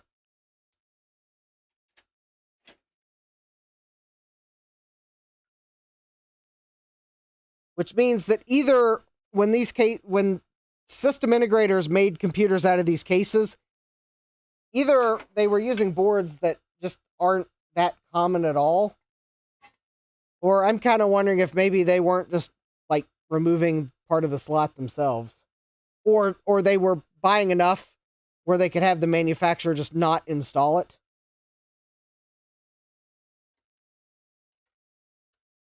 Because the thing is, there are a couple of these Lunchbox case-style computers on eBay, but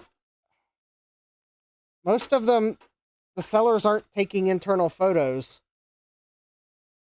And even, I found a blog post on the internet, and even the photos on that blog post, it was really hard to tell what board was actually in the computer. But anyways, it looks like this board will fit. I just need to, as I suspected, I need to remove this part of the ISA slot here so that the drive cage bracket will actually be able to fit. And then we can install it. Jeremy, you don't need to apologize. It's called channel content. This is now like the third live stream. This thing's been on a live stream in full or in part. There's no need to apologize. After all, you didn't know that a Trident card would be the correct video card for this case. And here we are. Now, I am kind of curious if this is a parallel port, but I don't know what it would be if it's not a parallel port, but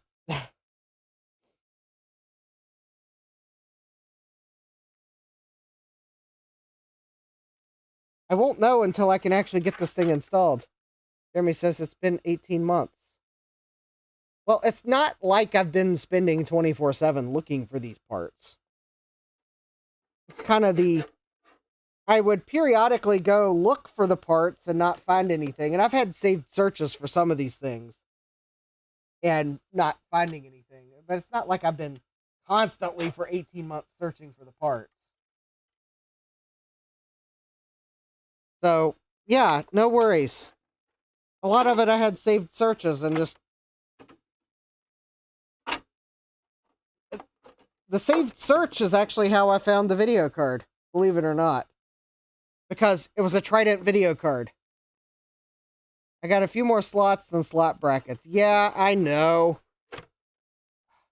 There's 1, 2, 3, 4, 5, 6 slots. 6 slot brackets. Yeah, I know. I think the motherboard that would have originally been in this chassis would probably have been a 6-slot motherboard. But I don't know, it could have been an 8-slot motherboard and you just couldn't get to the other 2 slots. I have really struggled to find any information on these because they are so generic that I don't know that there is any real information to be gained. About the most I know about this one is it probably had a 5 1/4 inch drive and a 3 1/2 inch drive in it, because there's the adapter plates for one of the drives. At least the seller was kind enough to include them. Now, was that a hard drive? Probably. It's probably a 5 1/4 inch floppy drive and a hard drive.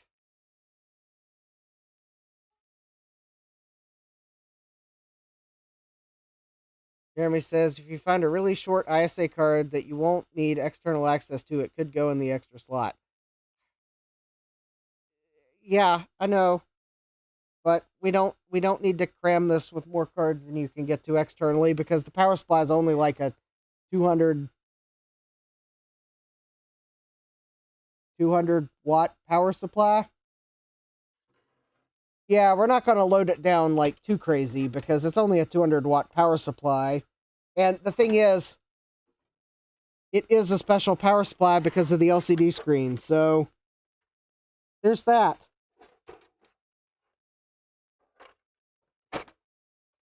It does have a power lead that goes to probably the backlight circuit. So, and I don't know what the voltage is on that because it's not exactly marked. Oh, actually, it is marked. I think it's 100 volts AC to 135 volts AC for the backlight in the panel. Seems like an awfully high voltage. I mean, I won't deny the fact that the backlight that there's no chance the backlight's using AC voltage. I guess it could have its own rectifier, but yeah. So anyways, yeah, I don't want to overload the power supply for this because it uses its own power supply. But anyways, yeah, trying to just get it so I can take it off the bench. But anyways, it does have, there's the LCD panel. It's monochrome, but it does work. Backlight works. But let's get this slot out so I can actually put this board in the case. And while I can't say that I'm going to finish the build tonight,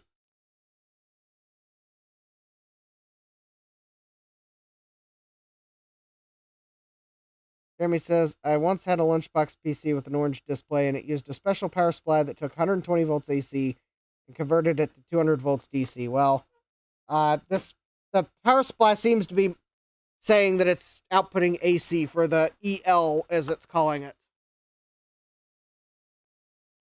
It says AC, not DC, so yeah, it's a special power supply. All right. So with that, it is time for Claris, the super magical desoldering station.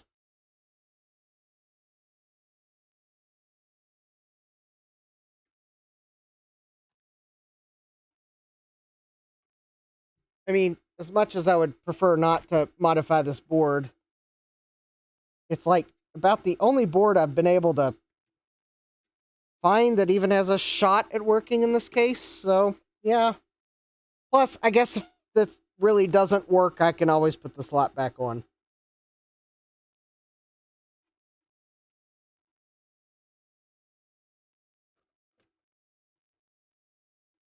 Jeremy's asking, have I tested the display with a known working PC yet?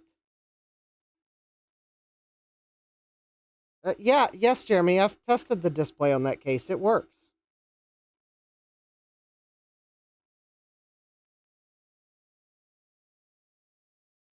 That display works with that Trident card.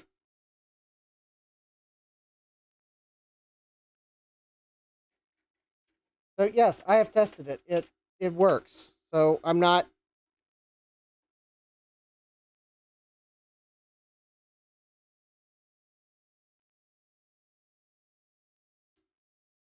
not removing a slot for no reason here, because I do have that video card does work. It works with the panel. You get an image. It's hard for me to share the image. But yeah, I've got a working video card. The problem is I've tried to put the thing together more so I can actually more easily show the display on stream, but I keep running into every board I've tried to put in the thing so far.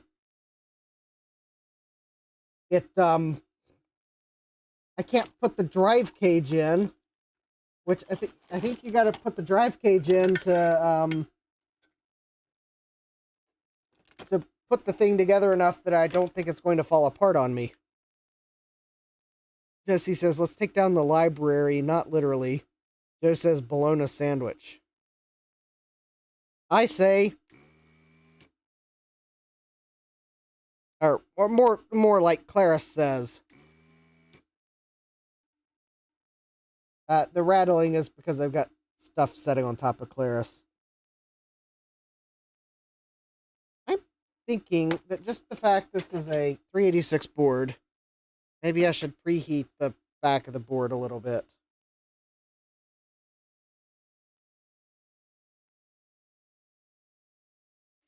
All right.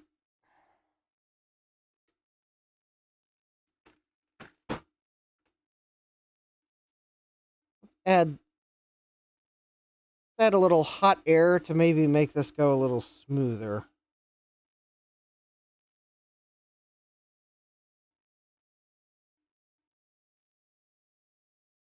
Yeah, for anyone concerned, I can always put the slot piece back in if I remove this carefully. That's why I'm going to use hot air to try to preheat the board a little bit. Because I know there's going to be some ground planes in this area.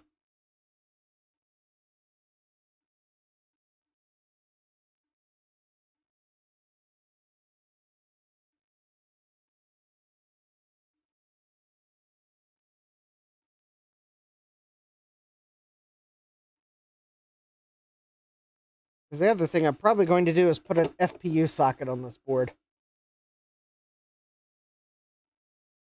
I saw his video, and I'm not going to necessarily make the mods he did, because I think he had a bad fan in his that started the mods.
Quite honestly, if my station gets to the point I need to fix it, I'd almost like to replace it instead.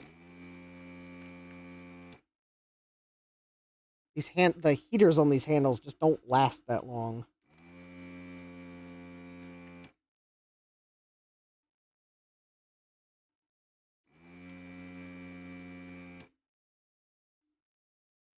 For anyone saying they sell replacement heaters, yeah, they do, but the replacement heaters have no color-coded wires and the handle does.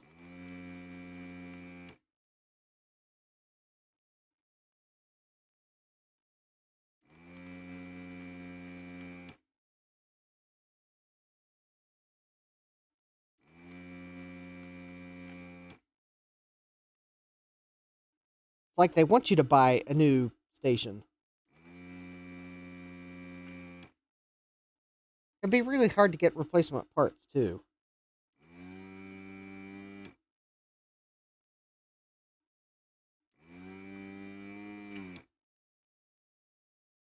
Okay, that's probably going to be a ground or power.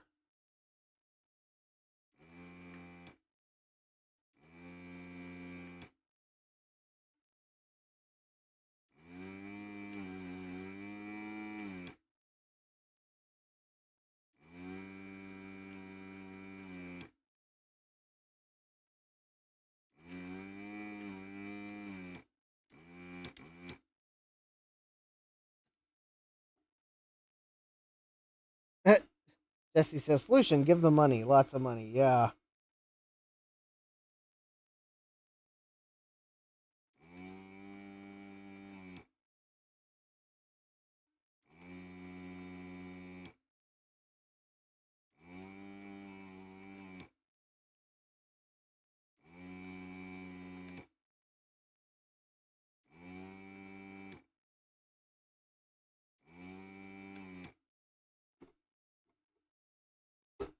All right, little extra heat there.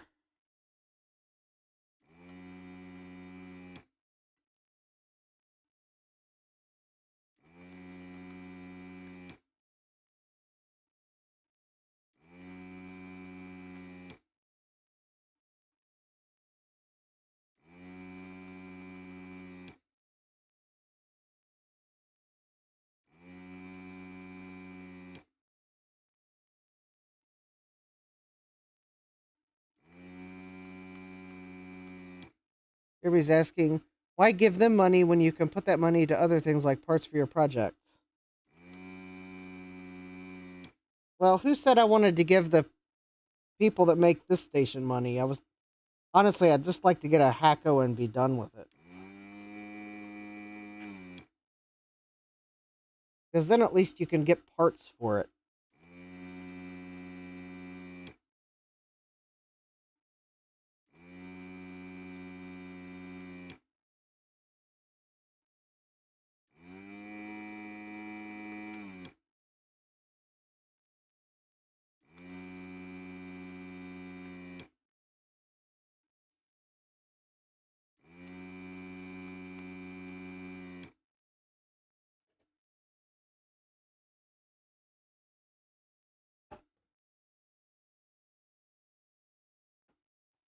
Up says, I think Jan Beta just released a video repairing one of these. I haven't watched it yet. Yes, he did just release a video repairing one of these, and I'm not having the problems he was having.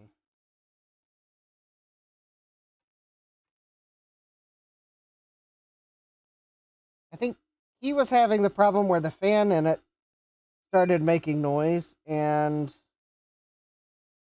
then he replaced the power supply in it too for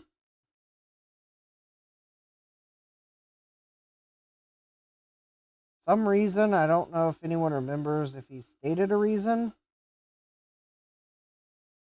I wasn't aware that the power supply in it needed upgrading.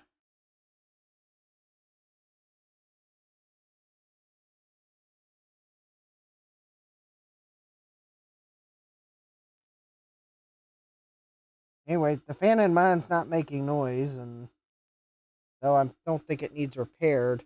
Because the thing is, in that video, he didn't repair the handle. So it's not like I can say I watched the video and by golly, he explained how you take one of these poorly labeled replacement heater kits and explained how to install it in the handle, and now I just want to repair my handles with the heaters I already have. That was not something he did.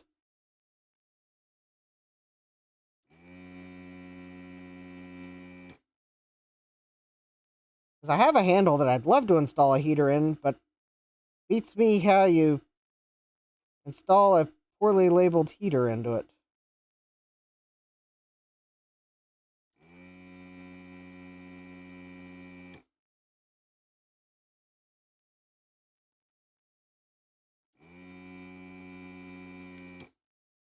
So I added solder to these pins that didn't want to cooperate the first time, and hopefully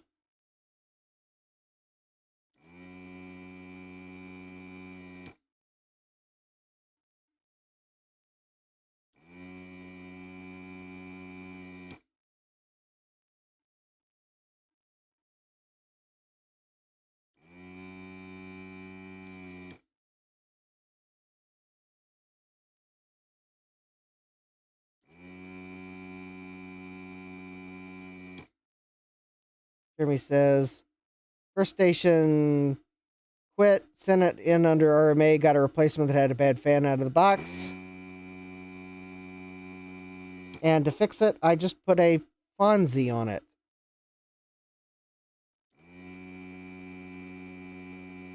And unless you're talking about a stuffed Fonzie the Bear doll, I have no idea what you're talking about.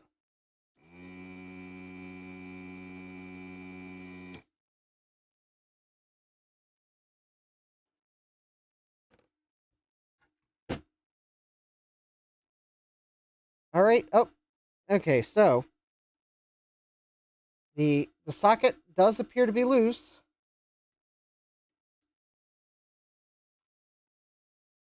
What do you know?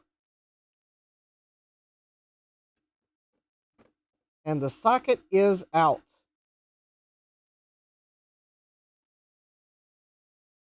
And I believe I got it out with no collateral damage.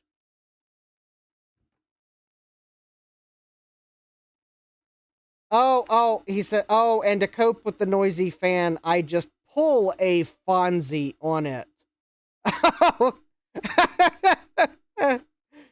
Because he says, no, what I'm referring to is when Fonzie would bop the jukebox to get it to play music. Ah.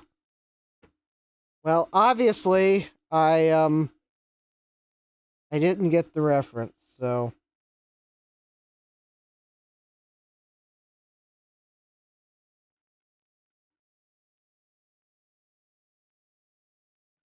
Then again, there was someone that posted something on social media that was like, if you don't understand this picture, then you're not in like Gen Z. And all I could tell was it was a screenshot from Sesame Street, and it wasn't ringing any bells. Until one of the channels I subscribe to that analyzes music from certain things posted a video, I think today, and the thumbnail had the same screenshot on it, so I can't help to think he didn't see that social media post and decided to do a video on it. And then I actually, from that, knew what to search for, found the original full video on Sesame Street's website, and was still like, yeah, maybe I remember this being there, but it wasn't that top of mind. Yeah, it was the apparently they did a set of videos with the Pointer Sisters doing the singing. It was like for counting to 12. So yeah, I got the reference after I saw that video, and actually it was a very interesting video I found. Jeremy says, if I'm referencing Happy Days, does that make me old? Well, I kind of think I know the words to the Happy Days intro because, well, how hard is it to remember? Monday, Tuesday, Happy Days. Wednesday, Thursday, Happy Days. Okay, let me not invoke the copyright happy sad days spots.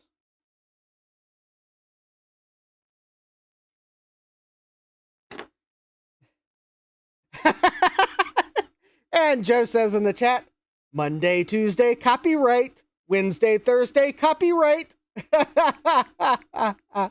Sadmax says JVHS.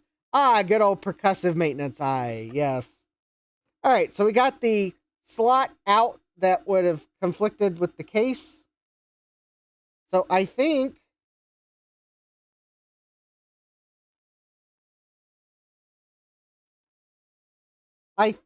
I can actually put this board on the bottom carrier for the case and hopefully actually get it in the case. And we'll go from there.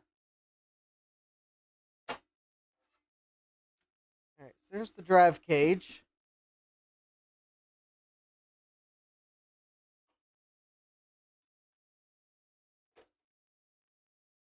And sure, I guess to put it on the record, I would have probably preferred to have found to not be modifying a board that is somewhat different. In the fact it's a 386 board with 72 pin sims. But the mitigating factor is because this board says it's from ROLM Systems, I suspect there's a bunch of these boards kicking around somewhere. I'm not thinking it's a particularly like rare board.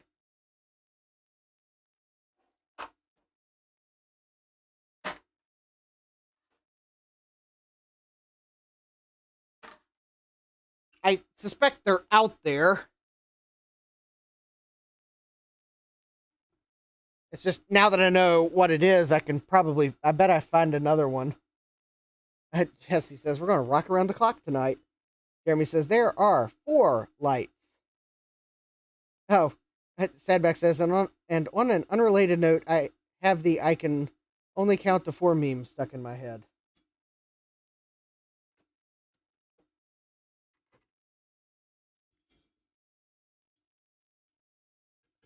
All right, so let's start the process of getting these spacers in the right place. It looks like for this board,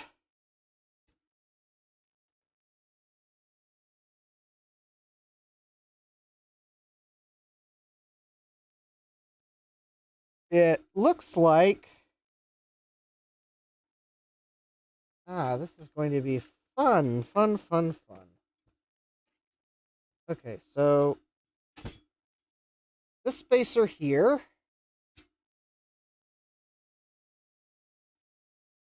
needs to move over.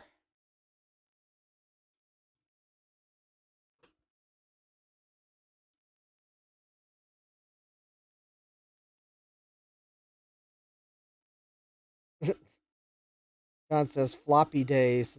Jeremy says Floppy days are for when I'm sent to a nursing home.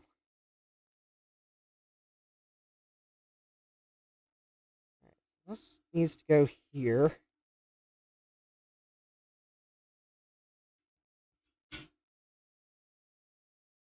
I would prefer to have used push-in standoffs, but I think the push-in standoffs I found on eBay were not the right size or something like that.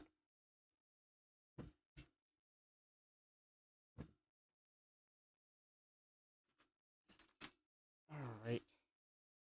Fine. All right, let me use an adjustable wrench. Maybe hold these better. I can actually screw it in. There we go. Oh, that's better. All right, so this standoff here needs to go because there's not a... It doesn't line up with the board.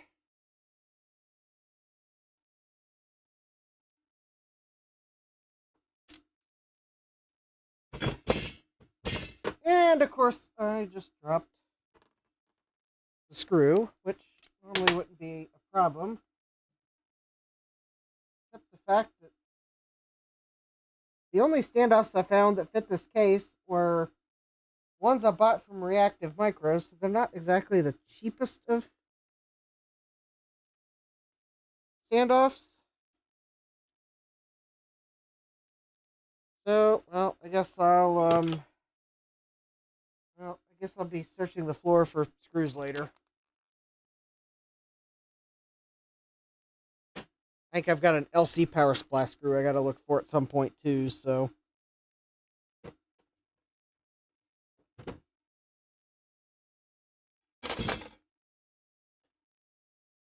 Alright.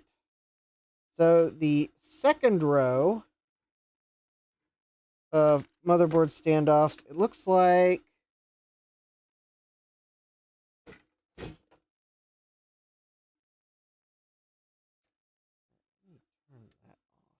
alright, so it looks like this one here that you can't see doesn't line up with anything on the board. So I'm probably going to have to take some standoffs and kind of use them as spacers to keep from flexing the board too much when I install cards. All right, so this standoff goes here. Because there's actually a spot on the board that lines up here. And I just need to get enough of these standoffs in that, well, to minimize how many standoffs I gotta make as a spacer. All right. This one has to go.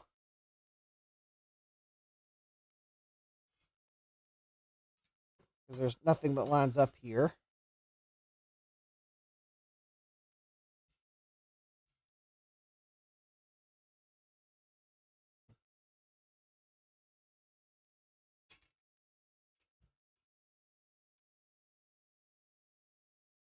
And this one has to move down.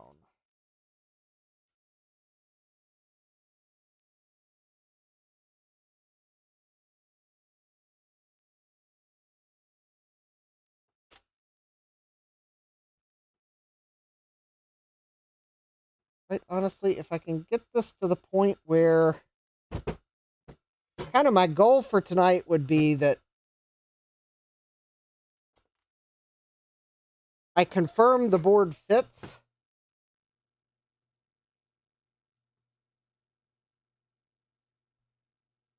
The case.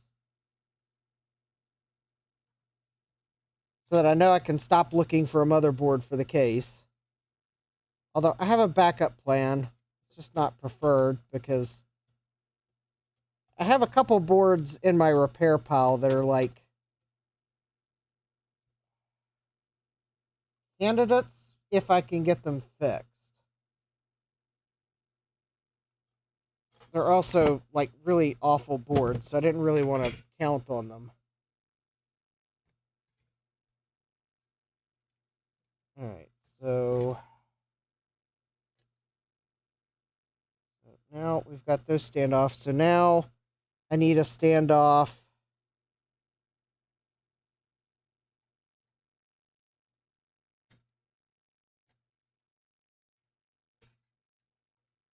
here in the corner, but unfortunately the other standoff location down here doesn't quite line up with the hole in the board. So I'll just have to... I'll show you my trick for... Well, actually, I'm not too worried about the board down in that area. It's more in the middle of the board and the end of the board where the cards are. That's where I want to make sure I don't flex the board too much when installing cards. So I'm not really too worried down on the bottom side, other than I want to make sure that obviously it doesn't short against anything. So I will just put a couple of these standoffs. I'll put one through... Oh, all right. Actually, let me go ahead and put these in the locations that don't line up. All right, so for this row, I need a standoff there. No, I don't. That actually lines up with a position. Where was the one that I need? Oh, on this end of the board here. Okay. There we go. All right, so now I should be able to push this board in.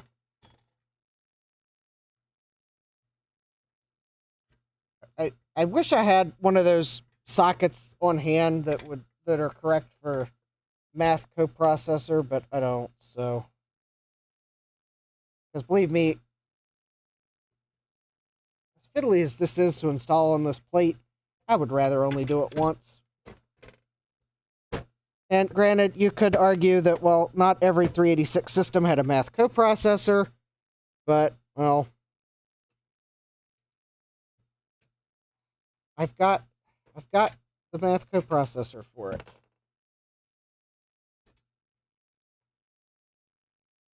And I'm a math nerd, so obviously I want my math to be fast. Oh, actually...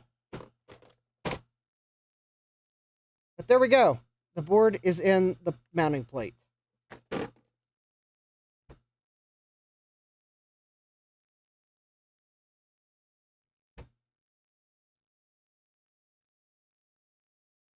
Now, one thing I would kind of like to do... Well, I can't do that. So, well, actually, I don't have to worry about that, because...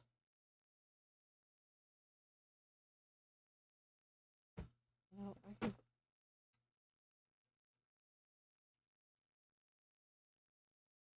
Let me,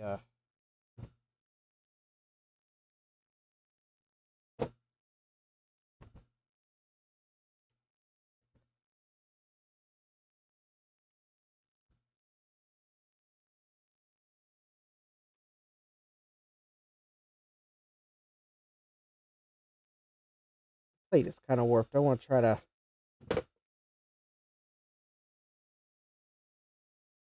see if I unscrew...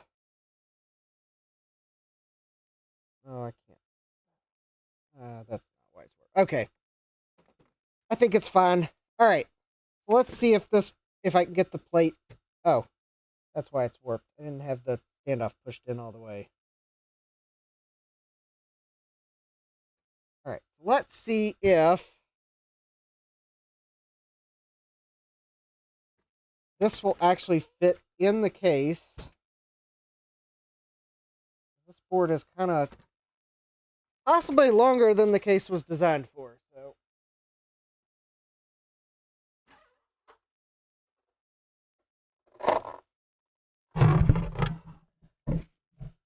all right.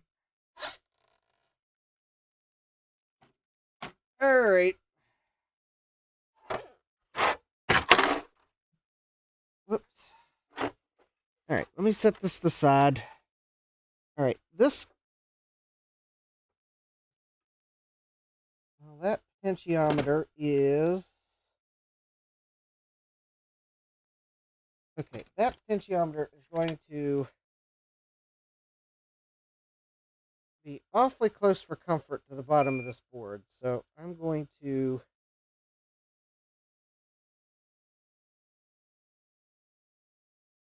be worried of it touching the board, put a standoff with the top cut off there.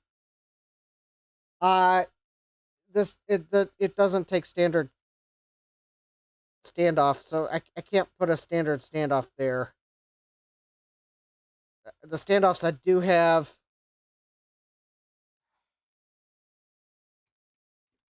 I'm not worried too much about it. The standoffs I have that do fit this case are like not cheap.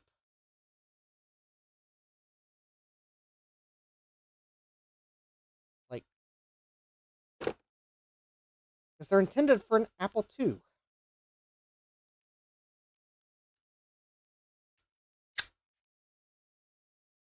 And as such, I bought them from Reactive Micro or an old eraser. Yeah, I'll find something.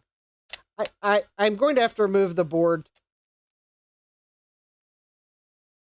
because I want to put a math coprocessor socket on it, even if it fits. All right.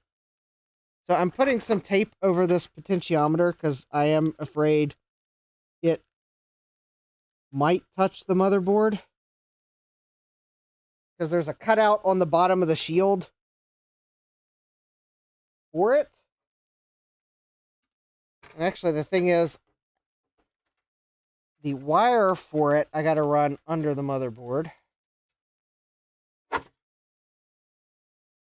Carefully. All right, these LCD wires should be able to run on this side of the motherboard. I should probably just unplug the video card, but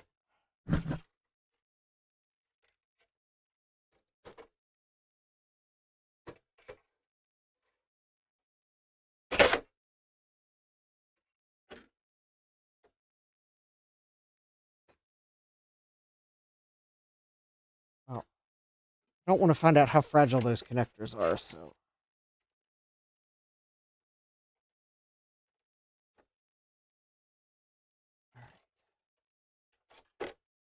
So the board, plate the board is in.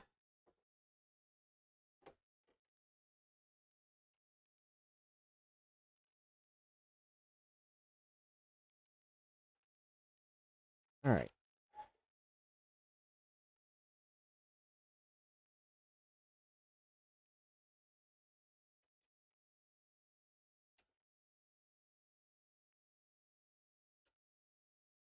Well, it looks like it fits. All right, let's confirm.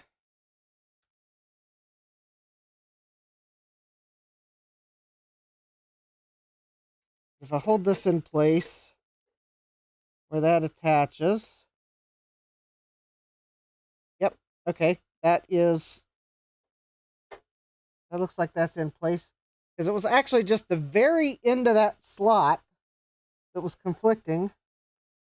And good, there's nothing on the other edge of the case that's conflicting. So that's good. So when I put that back in, we're fine. All right, let me see if I can find the screws for this case.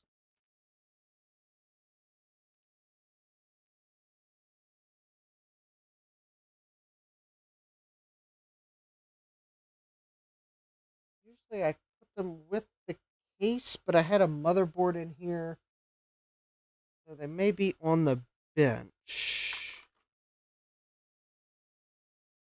Or, all right, let me go. I want to screw the motherboard in.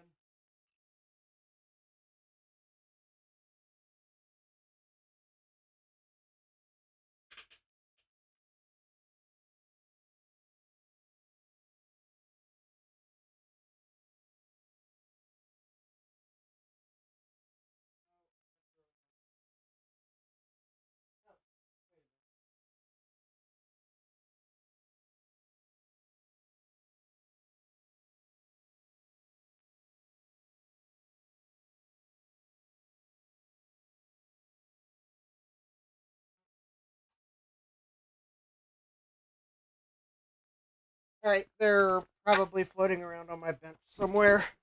All right, let me see if a standard screw will fix it. I want to get this to the point where I can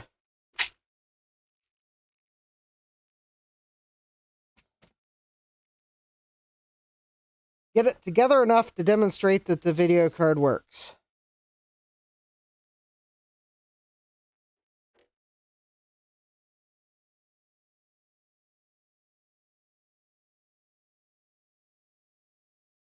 Ah, that does look like that was the right screw.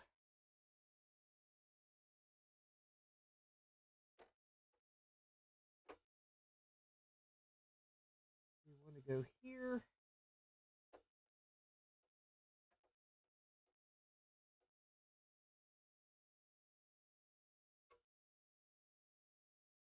And one here.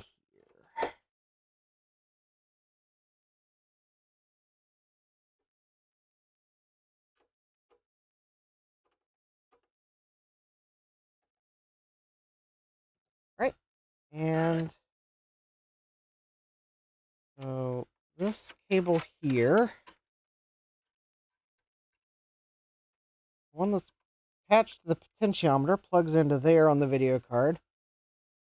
So, yep, these are coming from the LCD panel. This is going to the potentiometer that's right under the motherboard. And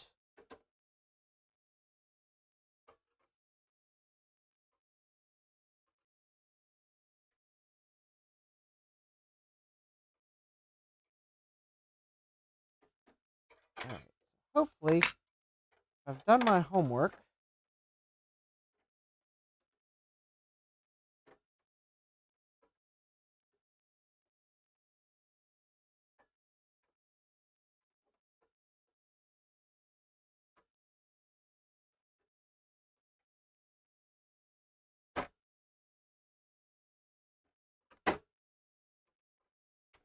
Card will just plug in.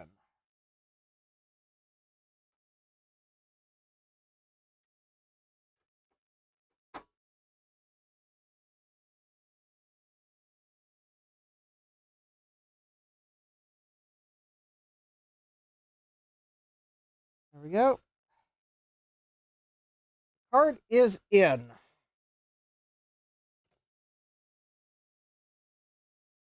All right. Now,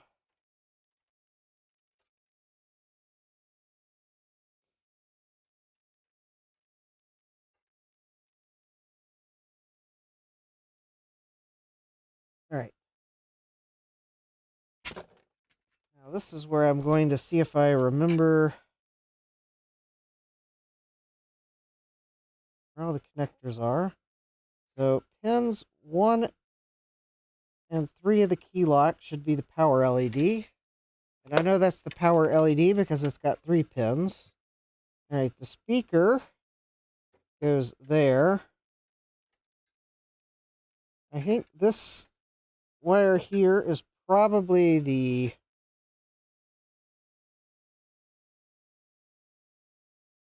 reset switch.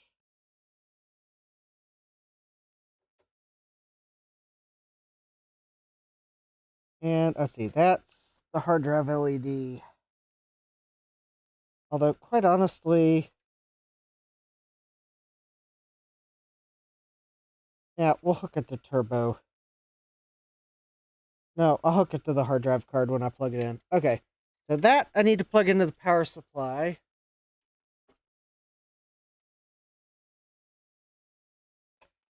I think I'll have to find a few screws to see if I can't temporarily hold it into place. So it goes in the case like this.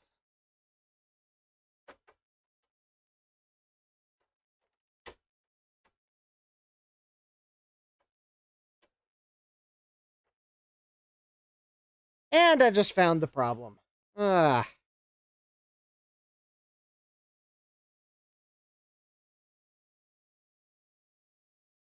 Yeah, this motherboard doesn't fit.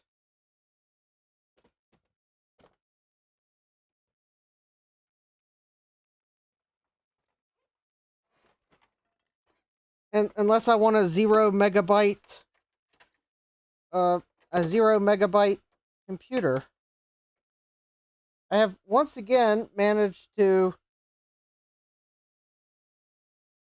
not realize that whatever board was originally in this case obviously did not have the power connector in this corner of the board, or the memory there either. Because, yeah, there was some weird board there. So, unfortunately, this motherboard is not going to fit. Nelson's asking, can the power supply lose some mass? No. The power supply cannot lose some mass.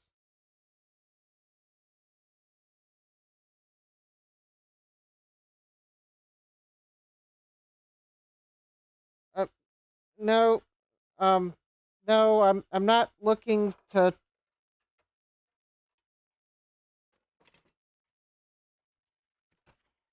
I'm trying to build something that's potentially period correct, not well,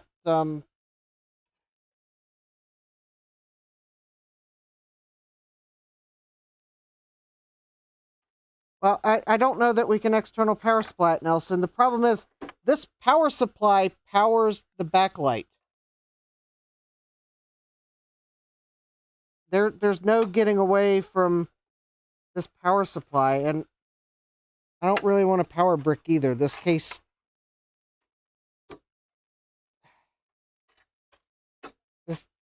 wouldn't have used a power brick back then. I don't really want to use a power brick.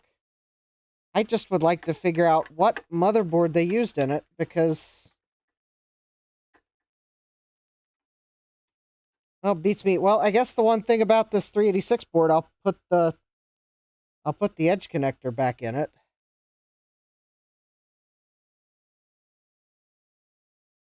Jeremy says, I could even do the external power supply if that's the only solution.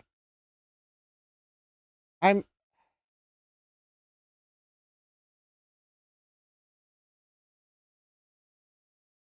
don't know. I don't know what I want to do. I was trying to build this like it might have been back in the day. Obviously, there's a piece of the puzzle I have not yet been able to identify, and that is what the original motherboard looked like. Because if I could find a picture of the original motherboard, and this is most certainly a case of I am not buying the one that I think is on eBay for too much money. That's probably not in working condition, just to find out what motherboard's in it. It must have been a mini AT motherboard that had only 6 slots, and the power supply connector must have been here. And the memory was probably over here, or possibly underneath the drive cage over here. I just haven't found the motherboard yet. I'm not trying to. I know it's a generous offer, Jeremy, for you to design a board for this case, but that's more than I really want to do. It's not. There has to be a solution that doesn't involve making custom boards at great expense.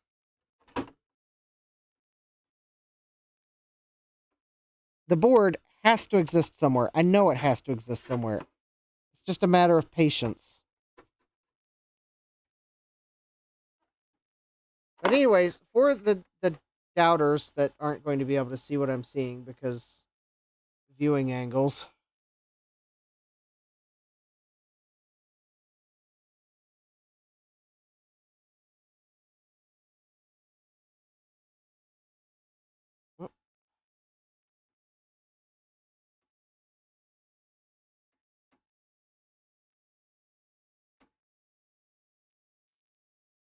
Oh, hold on.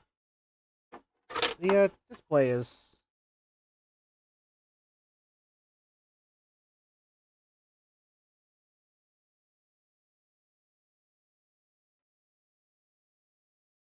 Hold on, I'm trying to get the display so I can show you. It's...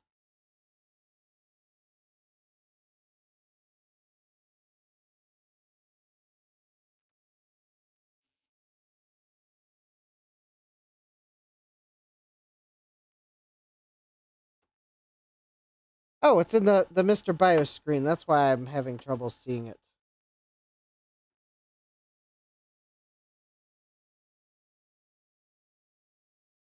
Oh, I must have something disconnected.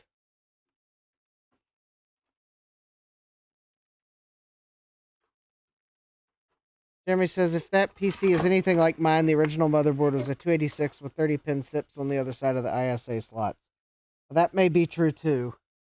Hold on, I think I got a cable that's not connected.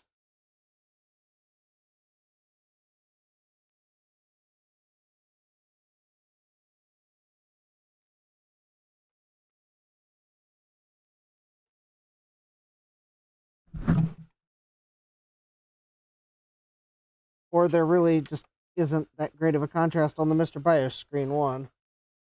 No, that...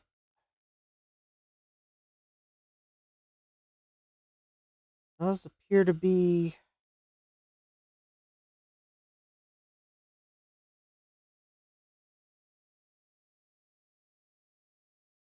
Oh, I think I may need to fix the power connector. May not be making the greatest of connection.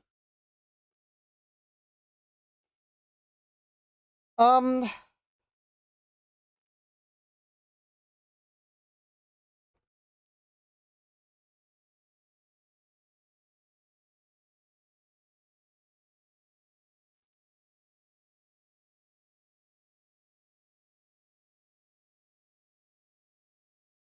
guess I can put the... All right, let's put the controller card in.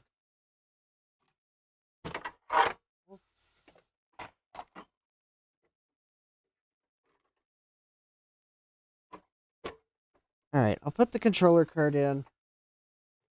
I think there's enough to plug in the floppy drive and hard drive. I don't have a place to really set them that's great. I mean, I guess I could put the compact flash card adapter in the case temporarily. All right. There's the controller card. Yeah, maybe this one was a 286, but I'll be patient.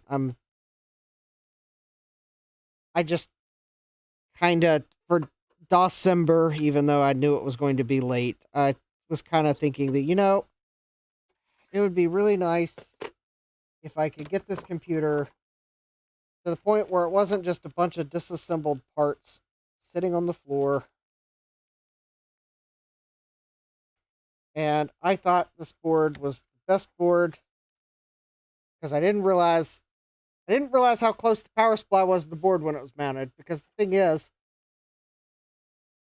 I hadn't had the power supply in so long, I'd forgotten. So, yeah, it looks like I am, to put this thing back together, I am going to have to start looking for a motherboard that stops at 6 slots. And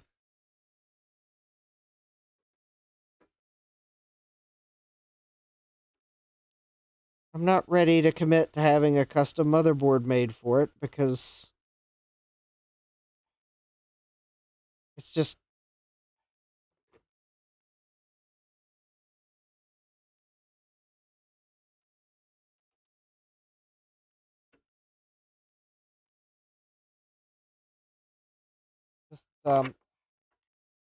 Just kind of... This is not like a... I don't know how to explain it. Maybe this is more like, for me, the trying to figure out what would have been in it and put it back together, more than the, yeah, let's make it work at any cost. Because, I mean, it's a black and white Lunchbox PC. It's not like this thing has any sentimental value. All right, I do not know why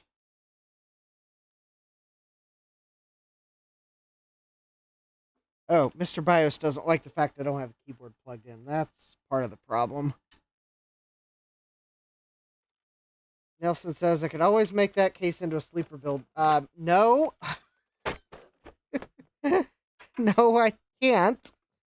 There's like so many limitations with this case that I don't think I can make it into a sleeper. It's a monochrome display. It requires a 16-bit ISA card to drive it. It's got 6 slots, and the power supply that can drive the display. I don't know that there's any board I could really find that fits it. I'm like struggling to find a board to fit it. The last thing I need is to add the complexity of a sleeper build to it, and actually for some reason the display is like, I am having trouble reading the display.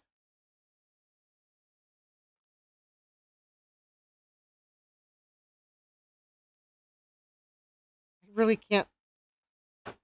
The contrast isn't working as well as it was. I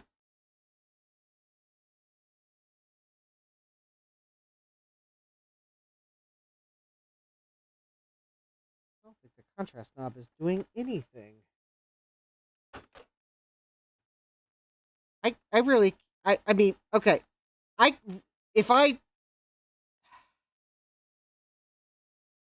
nothing really to show you. The screen is so dim. I can see DOS is running.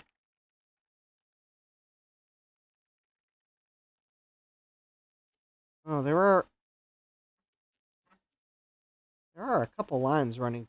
I bet the ribbon cable for this display needs repaired. Wow.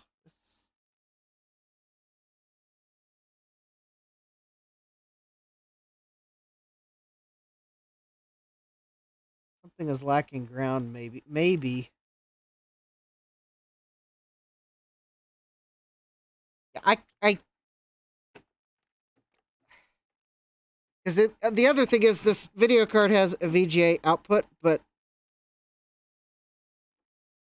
I don't think I've ever seen it output VGA. I think there's probably a key sequence or something or software needed to switch to the VGA.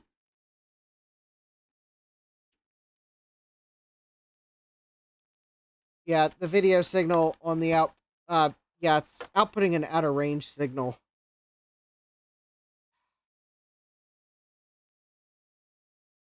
So, oh, wait a minute.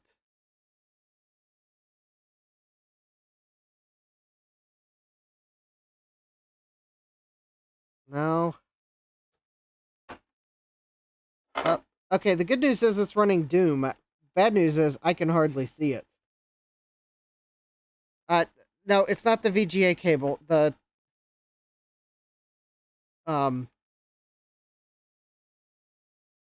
It could be the cables running to the display. I can't check it while it's on.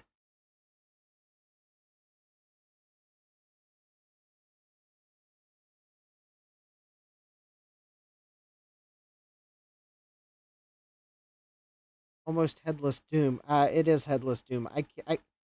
The contrast is so poor right now. There's no way I could play Doom if I was trying. That's why I'm not even bothering to point a camera at it. There's nothing to see.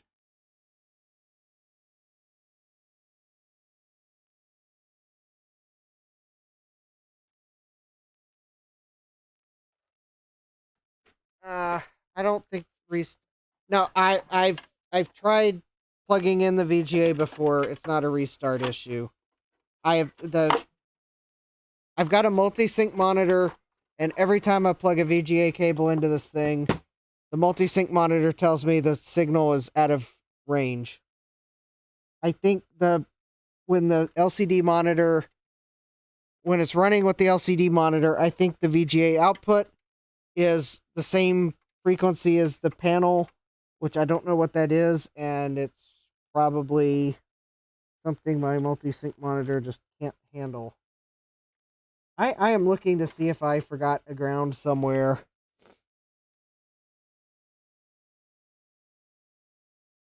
There is a power connector on this power supply that I don't know what it goes to, but it does not fit any of the connectors on the video card.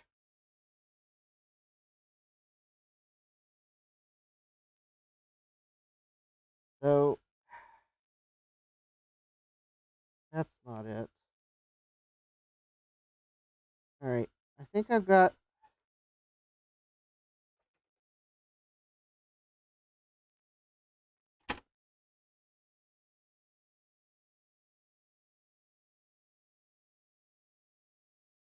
What the yeah the I this motherboard will not fit the case because the SIMs and the power connector conflict with the power supply. Like the power supply, I didn't realize how low to the board it went.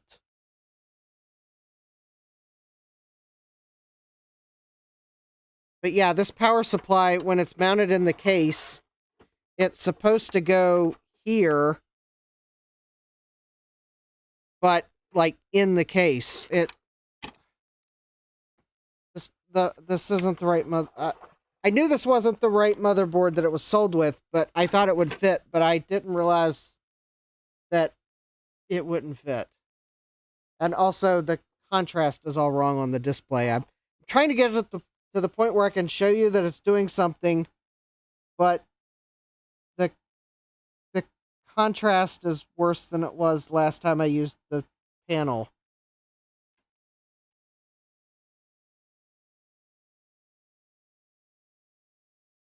It's like,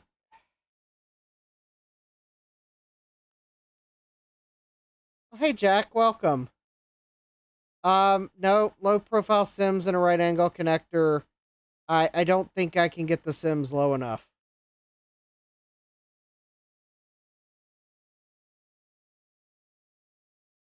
Nelson says it's like building a PC with an eATX motherboard, but it only accepts ATX. What are we looking at right now? Failure.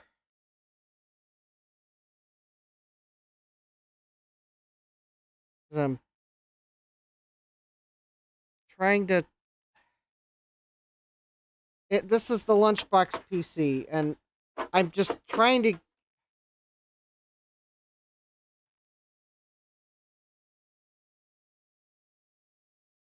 Tell me on Discord, Jeremy. I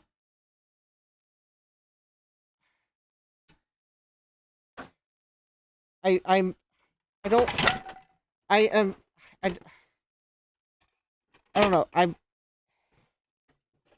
getting frustrated. And I don't really want to spend a lot on this project because I already spent more than I wanted to on it. And for some reason, the display's contrast is awful. I don't know. Did I disconnect something putting the board in? I don't know. It is a pretty neat case, but it's got so many limitations. I like every time I find a board that I think will fit, I find another thing that conflicts.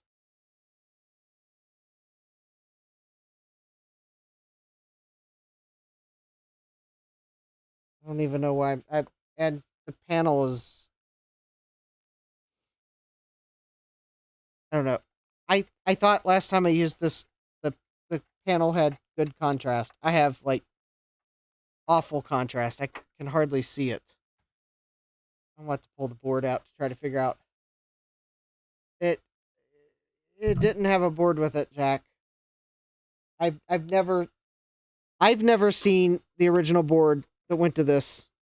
And I think Jeremy could probably confirm that it was already gutted when he bought it for me. So I've been trying to,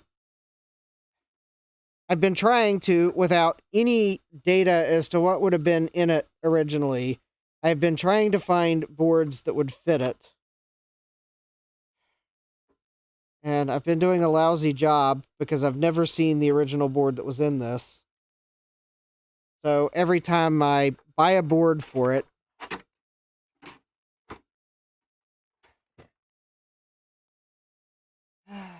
inevitably,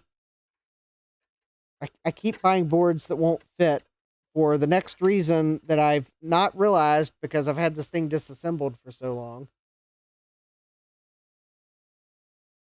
Yeah, John's saying you can find a motherboard with the Sims elsewhere. Yeah, I've found plenty of motherboards with the Sims elsewhere, but the connector, yeah, the connector is going to be hard to find. Is it possible the extra cable is a ground for the backlight? I have no idea what that extra cable is. I have no data for the connectors on the power connector. The contrast adjustment knob is not working today. I don't know why. It was working previously. I am pulling the board out because that's the only way I'm going to be able to figure out what's up with the contrast knob is to pull this out and pull the motherboard out of the case so I can actually figure out if I'm like, did I disconnect the, is there something wrong with the potentiometer? Because I cannot see the back of the potentiometer with the motherboard in the case.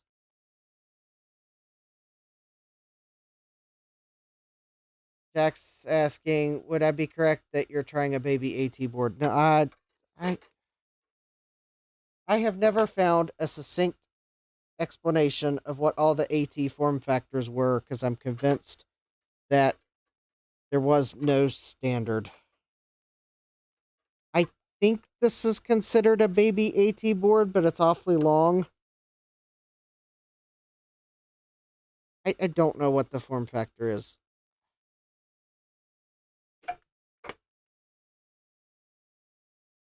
I know the contrast is fixable. I'm getting flustered because this board doesn't fit. This is like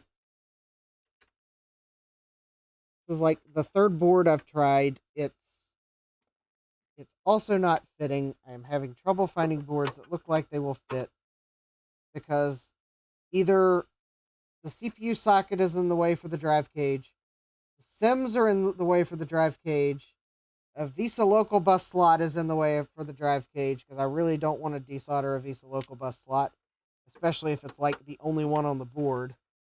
Not that there's really room to put a VISA local bus card. Or there's something in the way where I can't put the video card in the motherboard because the thing is, this video card cannot go into a VISA local bus slot, and it cannot go into a board where there is something immediately behind the board that would prevent it from going in because of that. And that's not fixable because that bottom connector is required for the card to work because that's actually where the potentiometer connects to.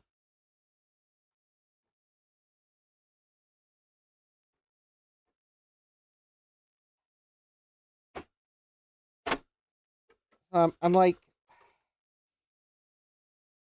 it's kind of one of those, I'd like to get this up and running.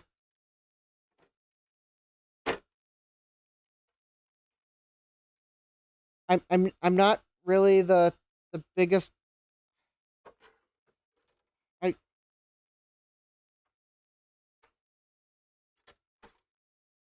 I'm not really wanting to mod this with a color panel to be able to use it with a modern system because that's not nostalgic.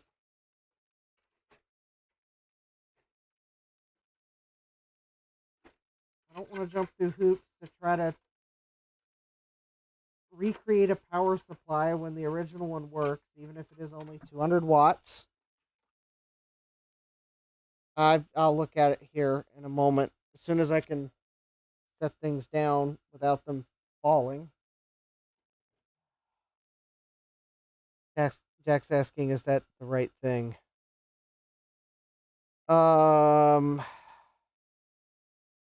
Yes, that's the board I'm working on right now.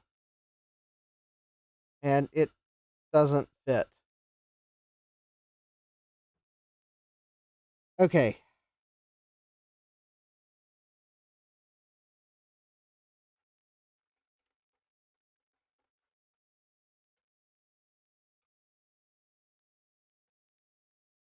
Oh, there's why the potentiometer didn't work. One of the wires is broken.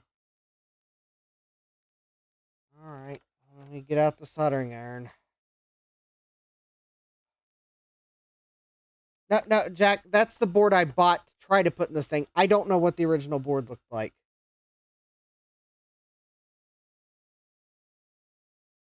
I do not know what the original board looked like.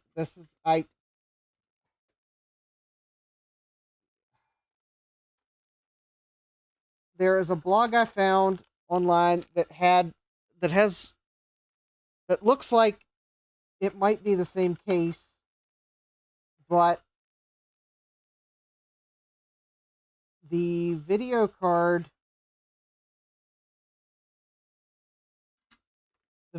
had different connectors on it, and the panel had different connectors on it than this case.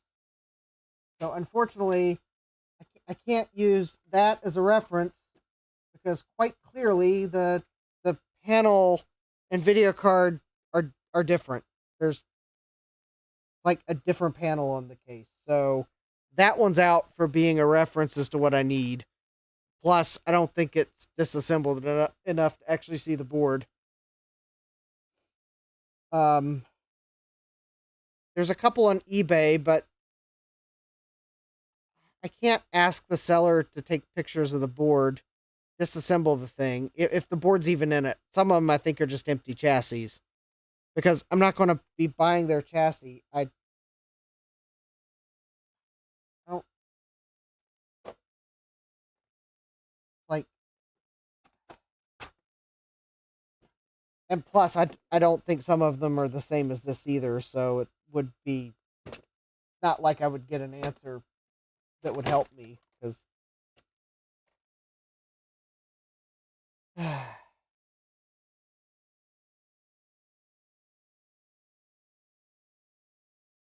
I don't have a RAM board.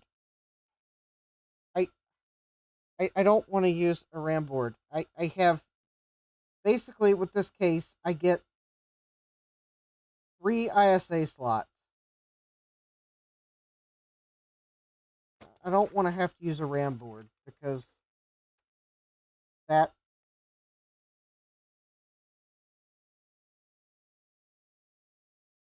still doesn't fix the power supply connector though.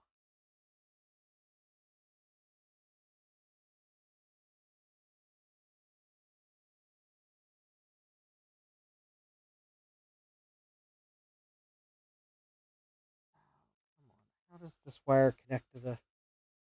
Now, yeah, Jack, the motherboard you sent me a link of, it's a board I thought would fit this chassis. The board I'm trying to put in here came out of a piece of telephony equipment. A ROLM made or makes telephony equipment. I don't know. Yeah, I thought it would fit because I didn't realize how low the power supply went. I messed up again. I'm like,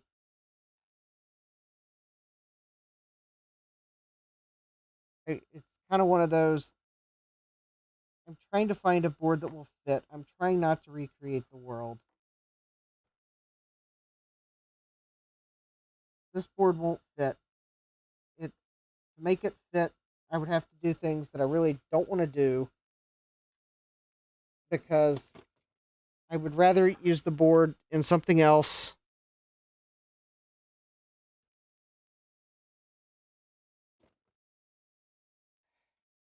than heavily modify it to fit this case.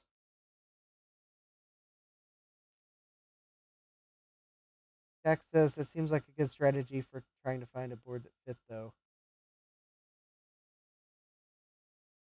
Yeah, the thing is, I've been searching eBay, and my search method for trying to find a motherboard was just having to look at every last listing, picture, to see if it would conflict with the things I knew about, and unfortunately, I didn't realize that.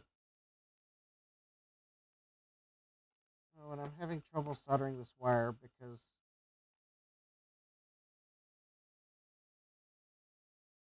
there's no hole in the potentiometer for the wire to go into.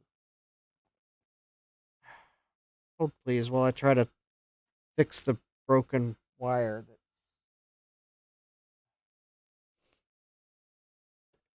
There's like no room to work in this case.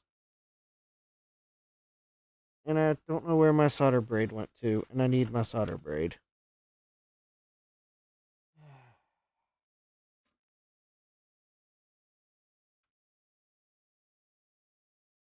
Could I ditch the stand and use plastic washers and standoffs?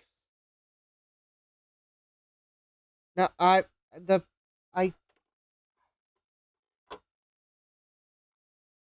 the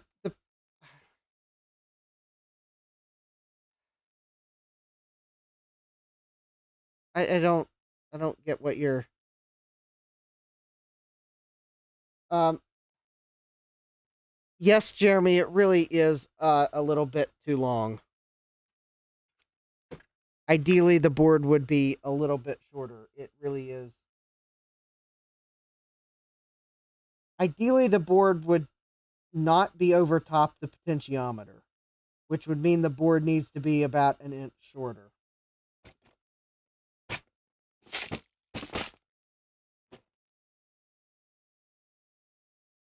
As far as using plastic washers and standoffs, no, I need to use the metal plate to mount the motherboard, and that's not the problem of fitment. The problem with fitment is this power supply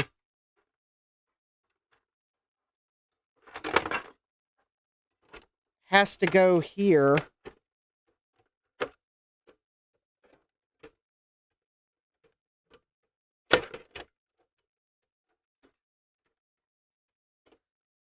All right, I got something caught up, but basically this power supply has to go here, and this is where it goes, and really there can't be anything under the motherboard here.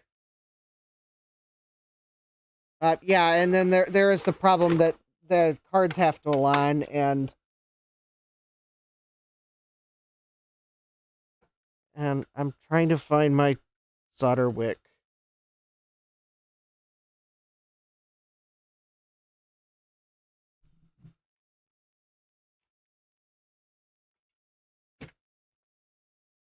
Which I'm like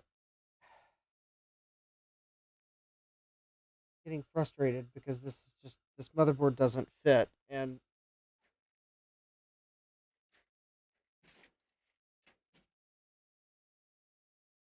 I'm having trouble trying to both see if there's any way I can make this work because I've broken a wire, and also try to basically imagine in my mind what I need. I'm like, and I can't. I'm trying to find my solder braid. I mean, literally, to work on this thing, I have so much on my workbench, and I don't see where my solder braid went.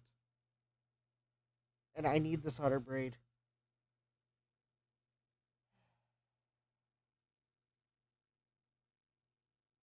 I must have pushed it off the. Let me check the floor. It must be on the floor.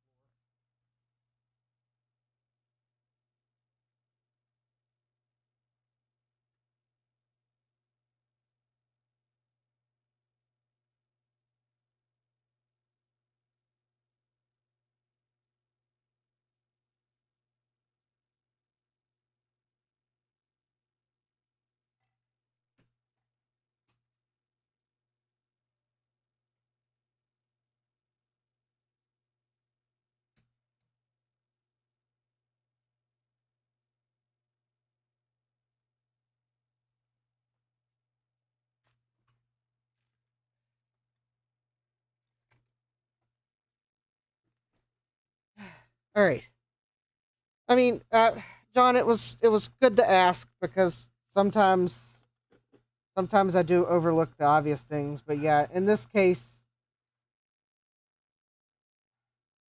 that the card alignment is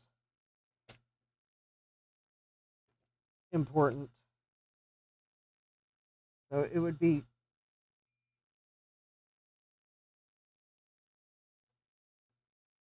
okay. There we go.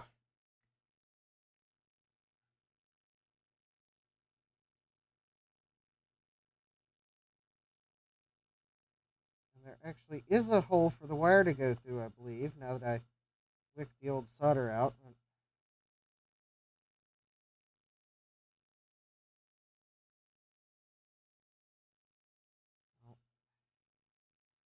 Well, I see the hole. See light shining through the hole, but there we go.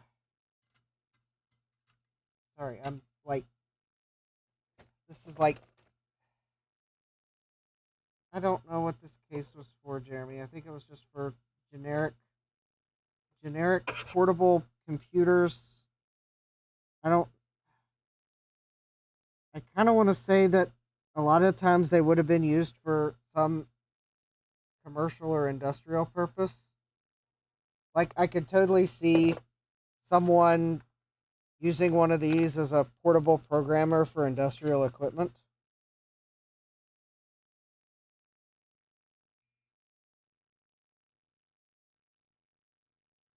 But I don't know that they were that I don't know that that was the only thing they were used for.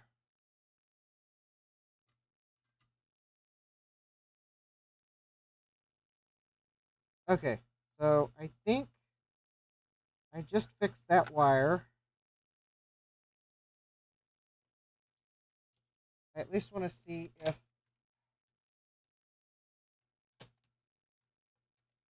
how in the world did I get my multimeter leads so tangled up with my microscope? Seriously, I think someone uses my workbench when I'm not working on it. Sometimes. Okay. I don't know what 5 kilo ohms. That seems like a reasonable.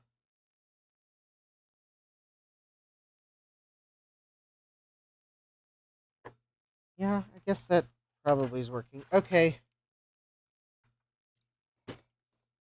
Okay. Let me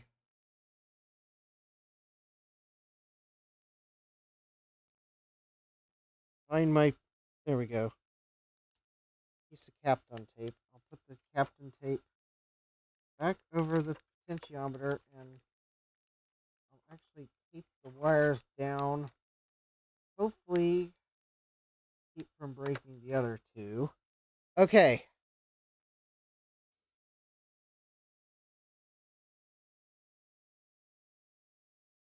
Let me see if I can like put this together in like a slightly less permanent way. Still be able to see the display. I don't know. Probably.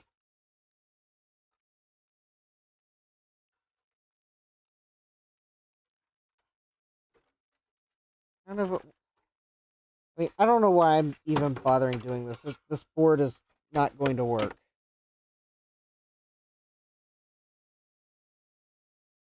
I don't really no use to me putting that board back in. It's not going to work. I wanted to show you all that the display works, but the board just isn't the right board.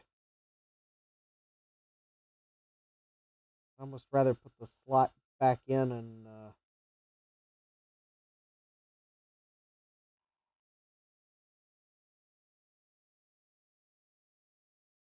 okay, I guess the consolation is that my Turbo XT board wasn't going to fit either. It's got the power connector in the same place. I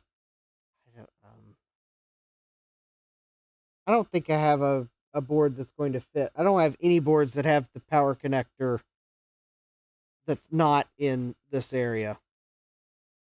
The problem is, it's like I need a motherboard that's got the power connector here, but still has the keyboard connector here in the normal place.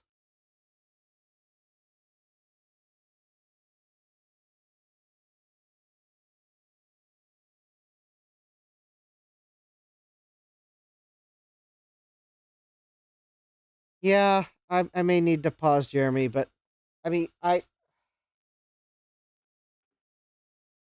don't know what board I gave you that you'd be using parts from. I mean,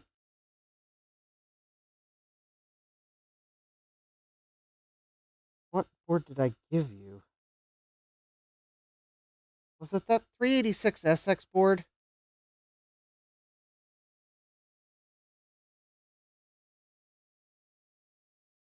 I don't know. I'm like, I don't know. I think I'll have to set this aside. It's like I bought the wrong board again, and there's nothing I can do tonight to I am struggling to envision how that board is going to fit in this case, Jeremy. Because the requirements to get a board in this case are that I've got to have at least one, although preferably all three, 16-bit ISA slots here. So these three slots need to be 16-bit ISA because one of them's for the video card. For the video card, there cannot be anything within an inch or so of the back of the slot because this card is going to come down and like very close to the board. There's nothing I can do to modify that board. That connector is required for the display to work. This needs to be an 8-bit slot because the drive cage bracket is going to come to like right there. So this has got to be an 8-bit slot or like not present. The power connector needs to be more like right here where the 8th slot would be, somewhere in this area. We can't have Sims here under the power supply, but we also can't have anything close to the edge of the board here because that's where the other side of the drive cage comes.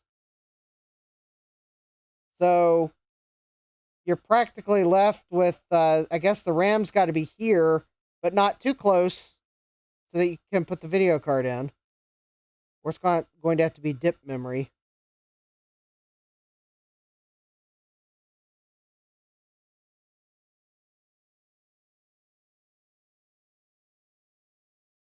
Well, I will be curious to see what you come up with, Jeremy, but I'm like,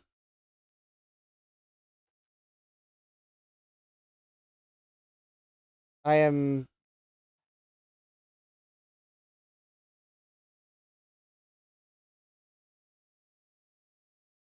trying to avoid a custom board because custom boards of this size are expensive. And I've already bought like 3 motherboards for this thing. Maybe you've got some better insight as to like what the budget would be, but I'm like trying not to spend my entire channel's budget on one motherboard this year. I mean, at least I'm not 3D printing a compact Mac case from a particular 3D printing provider, but still, I'm like trying to be somewhat budget conscious on this project, although as many motherboards as I've bought, I've certainly spent more than I want to admit on them.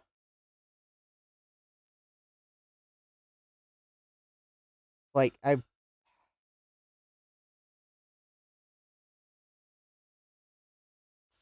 like the I'm also, I don't know, maybe it's completely silly that I try to find the board that would have originally been in here, but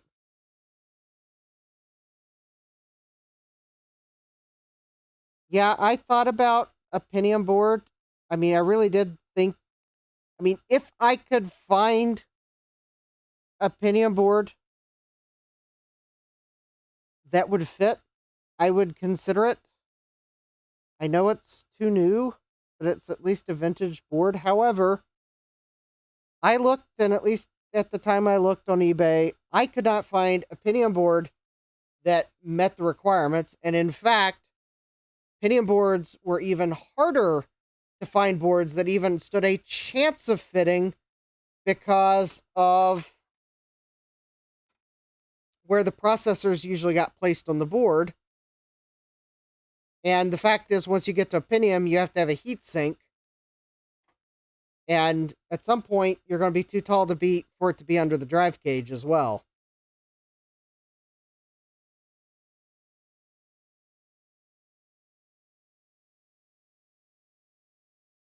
I'll think about it, Jeremy. But remember,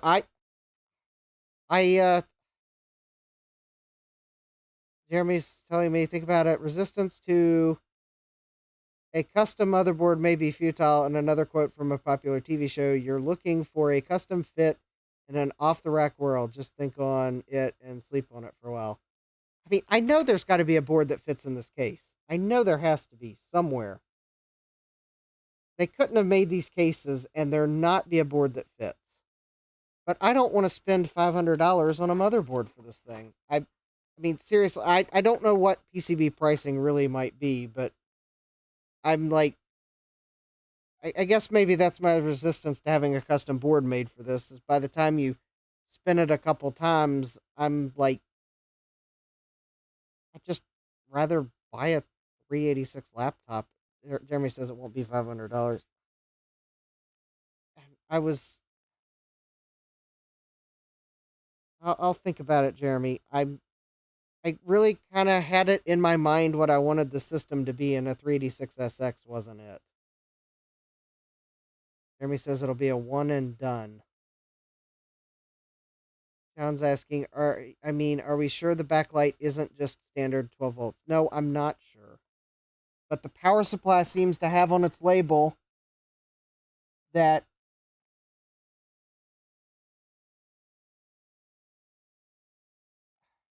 I mean, I mean, there's what the label says, and if you can decipher that, you're welcome to tell me that I'm wrong in claiming that the electroluminescence voltage is 100 to 135 volts AC, and whatever VEE is, I have no idea what VEE is negative 18 to 28 volts.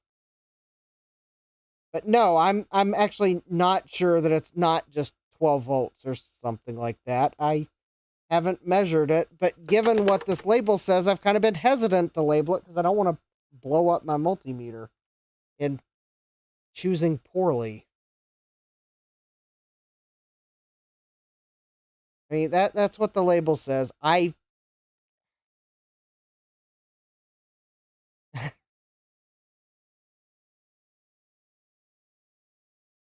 Well, Jeremy, a 386DX isn't too much horsepower under the hood. I mean,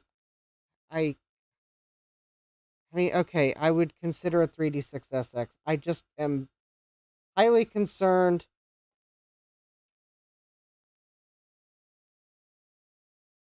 Okay, maybe you can give me some information I don't have offline. Maybe you have a better idea of how big the board will be and exactly what components it has to be populated with. And maybe you know that there's enough components on that scrap board that I'm not buying components to put on it. But I'm just concerned that I guess my concern is that every time I see a new platform get spun up, and I'm talking generically here, I have never seen the first spin of a board go smashingly well and be the release board. I'm just talking pragmatically. I've never seen it done. I'm not saying that it's never happened. I've not seen it done. That's my hesitation is I don't want to. I'm just concerned about the number of spins of a board required for custom design. And the thing is, it's a one-off. I don't know how many of these cases are floating around that need a board. I don't know that all the cases are the same enough to say that if you design the board, people will want to make it. It's like I'm just like I'm just maybe it's my brain pushing back because of reasons. I don't know. I mean, I'll probably go for it, Jeremy, because it's like the last option for this case. I have struggled to find a board that will fit. I'm at this point tired of playing the eBay lottery of will the board actually fit when I get it, or oh wait, am I going to have forgotten about another clearance? But it's like somewhere out there has to be a board that fit this case. I wish I could find a photo of one of these that still had the original components in it, and the motherboard was clear enough that I could kind of get an idea of what it might actually be, so that maybe I could even find it on the retro web.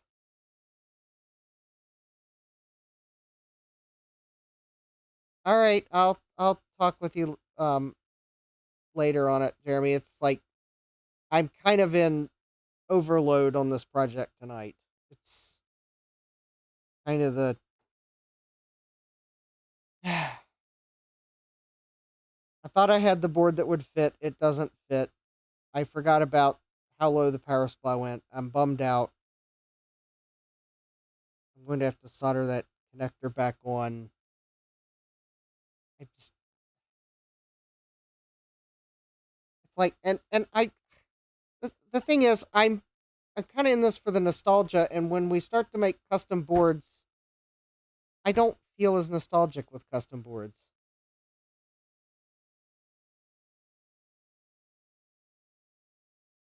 All right, John's saying VEE is the negative rail, the emitter, VCC is the positive side, the collector. That answers the question. The backlight is 18 to 28 volts, so not standard 12 volts. But why does it say negative? Oh, transistors.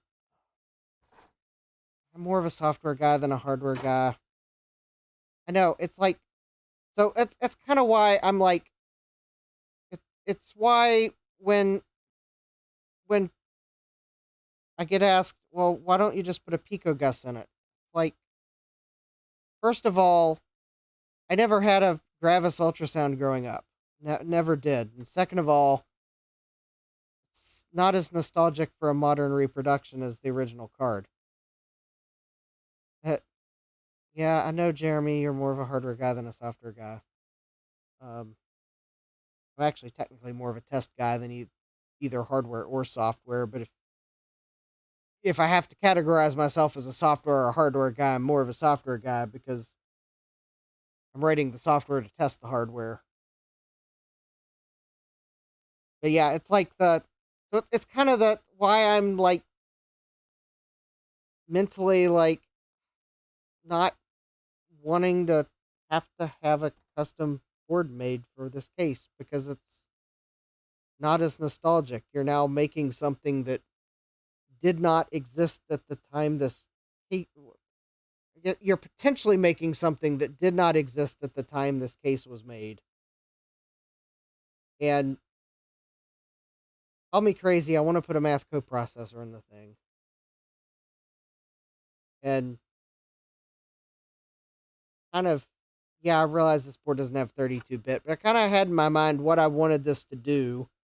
Kind of fill a gap in my, like, what computers I had, and 33 megahertz 386DX was a gap. I could run Windows 95 on it, Yes, I know you can run Windows 95 on a 386SX, but that is not a supported configuration, and I would rather push a rock up a hill than run Windows 95 on a 386SX. I've tried it, it's not fun. At least with a 386DX, you get a 32-bit memory path of system RAM. But anyways, it's like, sure, I probably will end up inevitably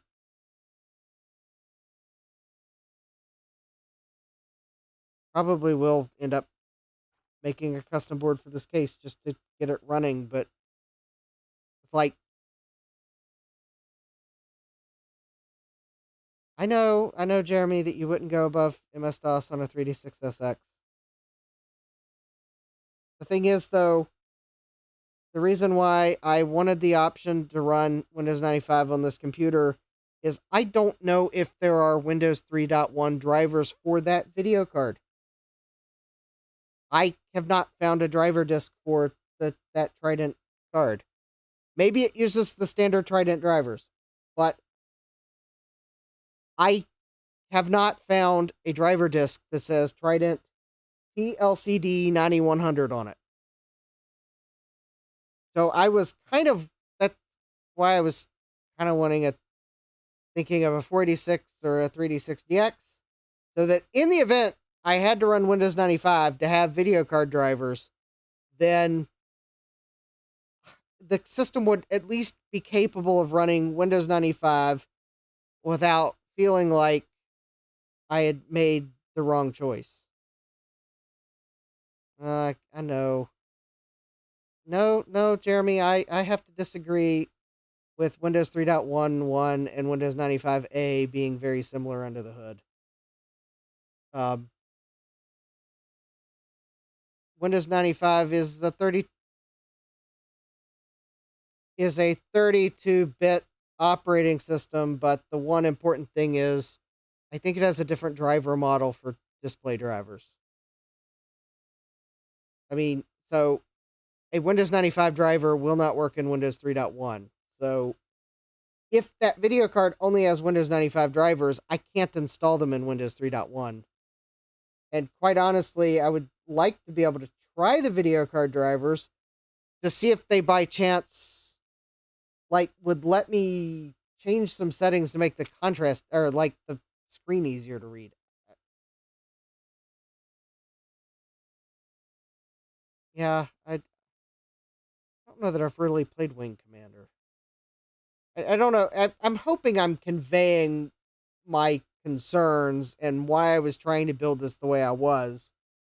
Because yes, I know for strictly MS-DOS gaming, you don't need video card drivers. This video card does seem like it will work for DOS, but the thing is,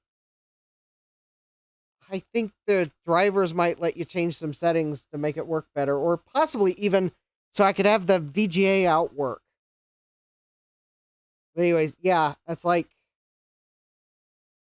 So yeah, basically the conclusion for tonight's stream is this board will not fit. Which means I bought yet another board that will not fit for this case, and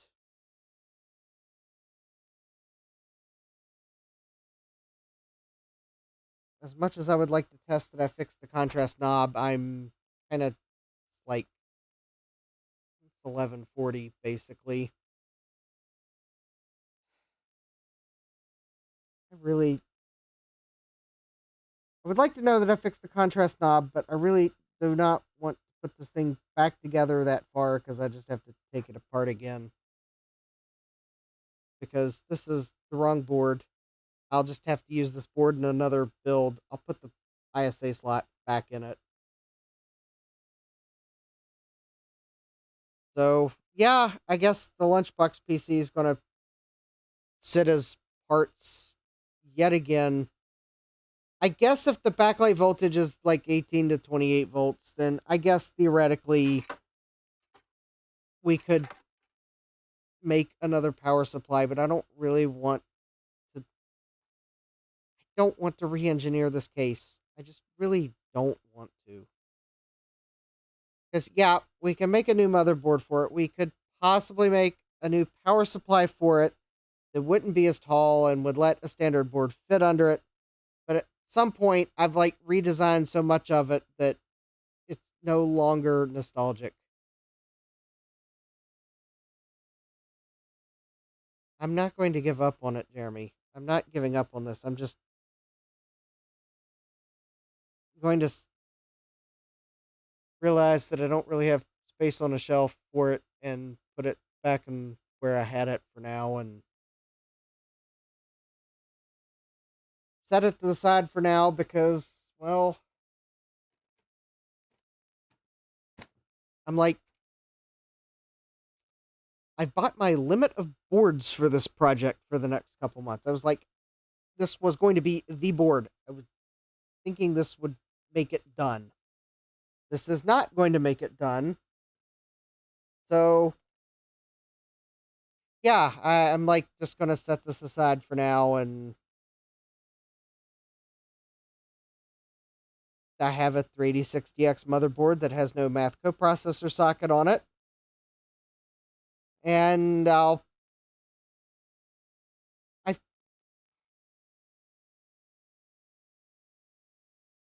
have tried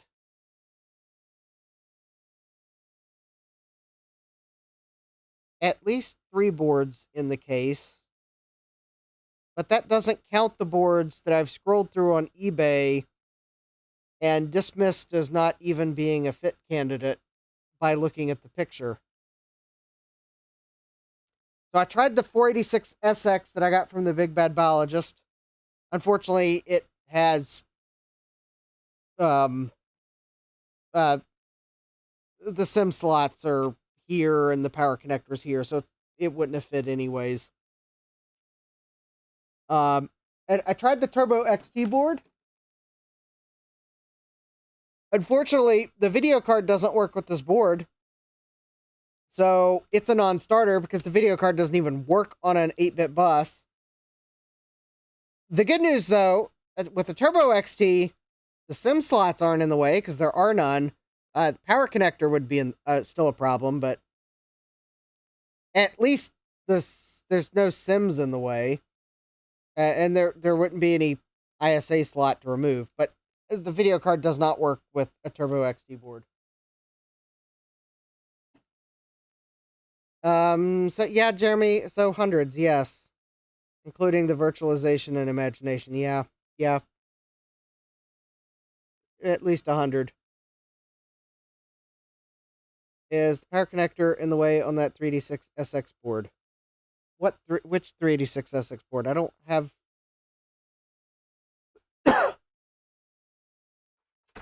If the power connector is here, it is in the way that you would not be able to plug the power cables in. In fact, actually, yeah, if the power connector is here on the board, it's in the wrong spot. If it is here, it is in the wrong spot. It needs to be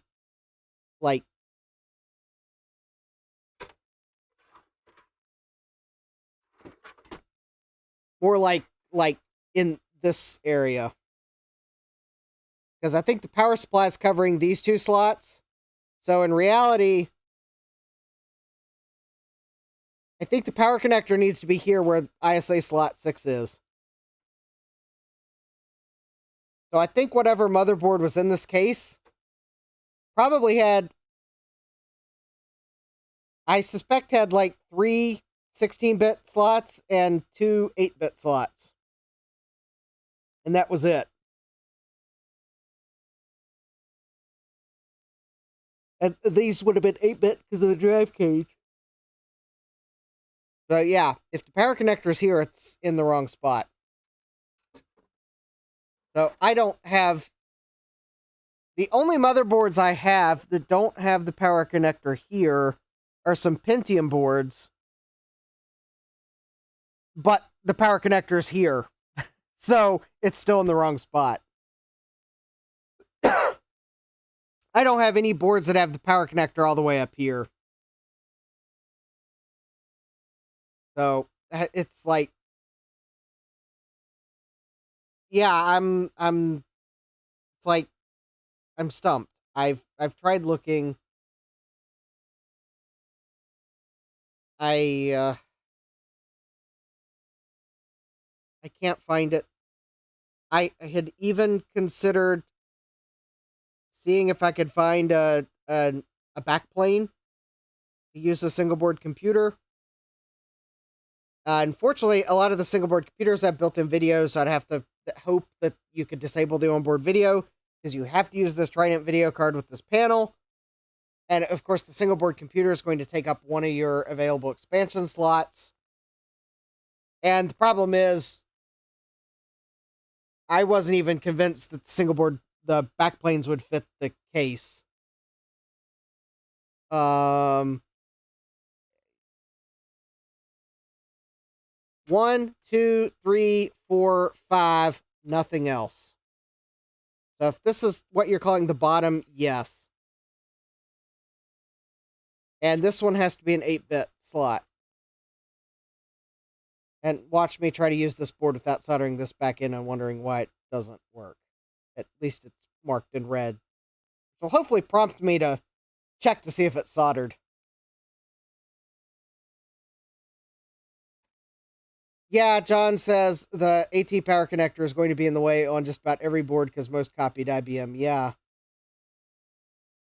Well, I mean, this is a standard AT board jack. Most of them had 8 slots after the XT came out. Oh, I just realized that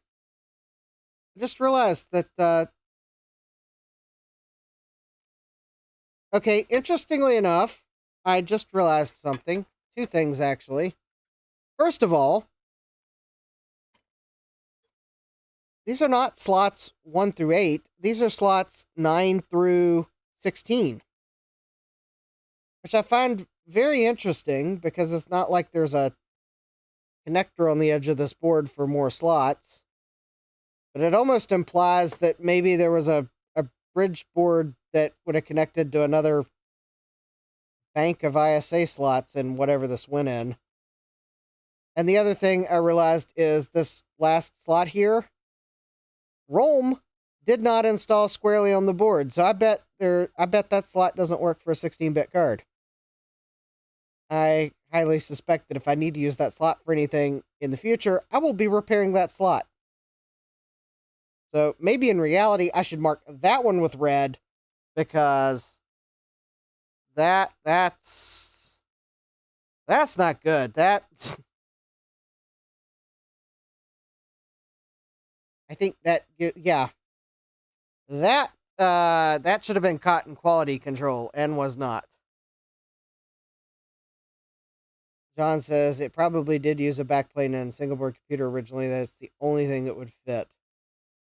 If it did, I'm still the problems there that I have are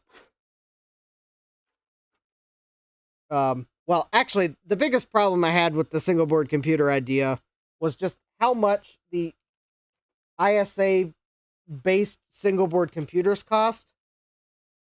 That is like more than I wanted to spend on this project. Jeremy, oh, hi Mikey, welcome. I was probably going to about end the stream because I kind of, the project was a failure. The board doesn't fit. As long as the power connector fits. I might reinvestigate the single board computer idea. It's just the problem was the ISA single board computers are like way too expensive. They're at least $200 every time I see them on eBay. And a PCI one does me no good because Mikey says, yeah, the usual. I'm doing dishes in the stream. Well, that's because I got to work tomorrow and it's like 10 till midnight or 12 till midnight. And kind of one of those, I'm like, there's really nothing else I can do to this computer tonight. It's the motherboard just, fortunately, I didn't realize how low the power supply clearance, it won't fit. I mean, it's a nice board. It works great with Mr. BIOS.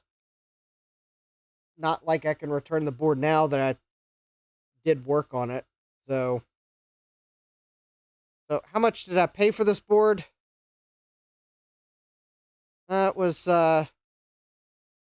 $58.59 with free shipping. So I mean, in reality, what I paid for the board wasn't bad. I got a decent price on it. It would have just been better if it fit, but whatever. I messed up again. Jeremy says, too much. Probably referring to the single board computers. $60 for a 386DX motherboard's not that bad, considering it did come with RAM. And the fact that it uses 72-pin SIMs, which makes it convenient. $60 is like...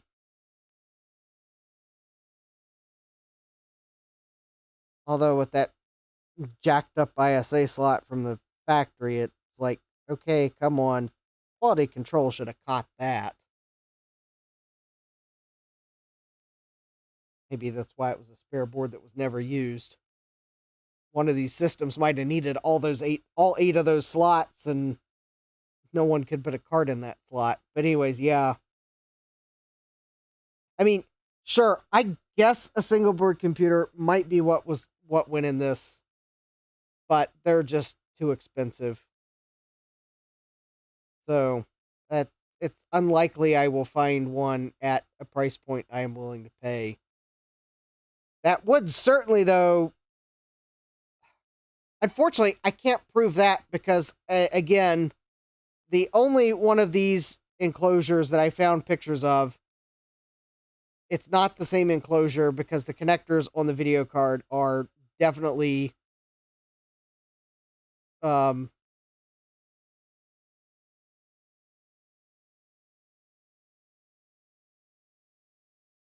right.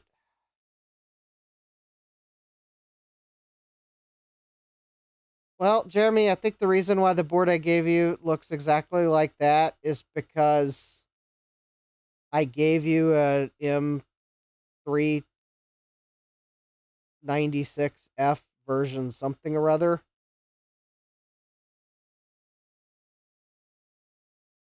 It's I think someone reproduced that. I don't know. I don't get why they reproduced that board because it's not like that's a great board. You know that was a PC Chips motherboard. You know it. That was so a PC Chips motherboard.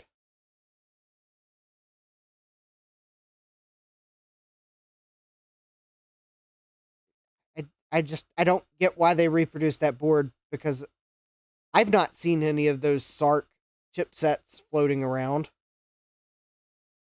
Jeremy says, I know, but it's better than air. Yeah, and I'm usually the one that would have pointed out that something's better than nothing, and here you are pointing that out to me.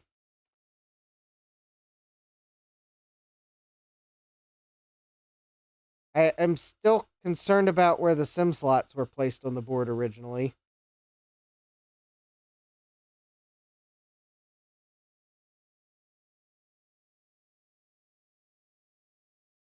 Anyways, yeah.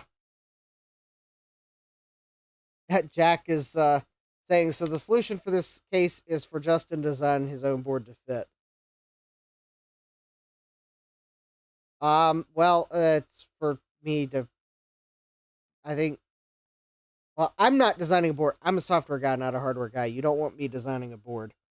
If I can't do an auto router, I'm not doing it, which is why I'm disappointed EagleCAD's not free. Yeah, I think Jeremy's working on something. He's going to have to, I'm still concerned about how much it's going to cost, but it's like, I don't know. I'm at wit's end on this. I'm tired of buying boards that don't fit.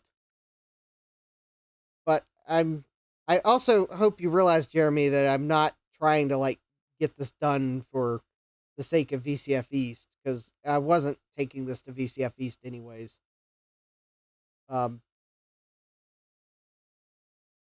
Jeremy can get, okay, you can get a quick quote. All right.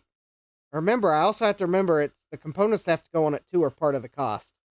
So it's not just the PCB, it's components as well. So, anyways, yeah. So just so it's clear, Jeremy, and for anyone else, I guess, I was not planning on taking this computer to VCF East. The only reason I scheduled the live stream tonight was because the board came in the end of last week, and I kind of wanted to try it because I thought it would fit. This computer's not going to VCF East. So when I set it aside, I'm probably not going to get back to it till after VCF East. So I just want to be clear. I'm not I have other projects that I need to do too, that I have other things I need to do for repairs for VCF East. This was not one of them, but I just wanted to try the board because it came in. It came down to that. So I'm not going to not all of my live streams up till the end of March are going to be VCF East related, but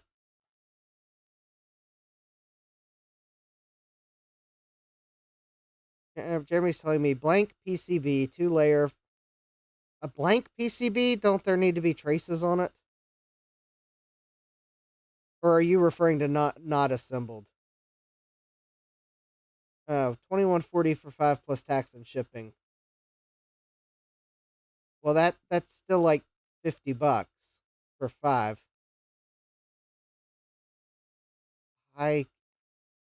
Okay, as in not assembled. Okay. Yeah, remember, Jeremy, it's about midnight. My brain is turned off. Oh,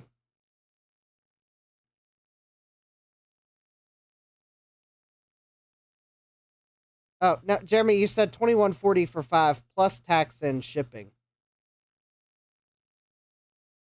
Maybe I added too much for shipping, but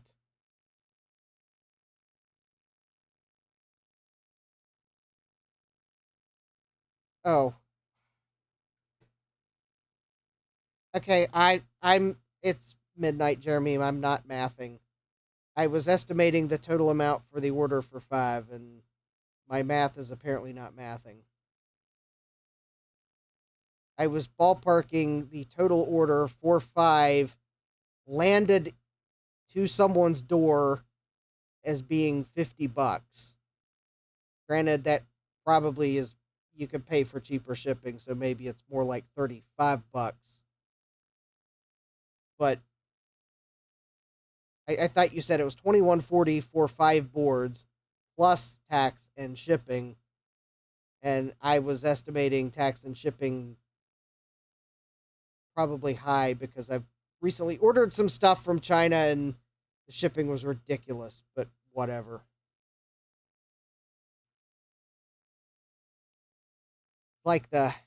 Yeah, is that really costing you that much to ship that stuff to me, or are you making a profit on that shipping? Yeah, you're probably making a profit on that shipping too. I mean, yeah, yeah.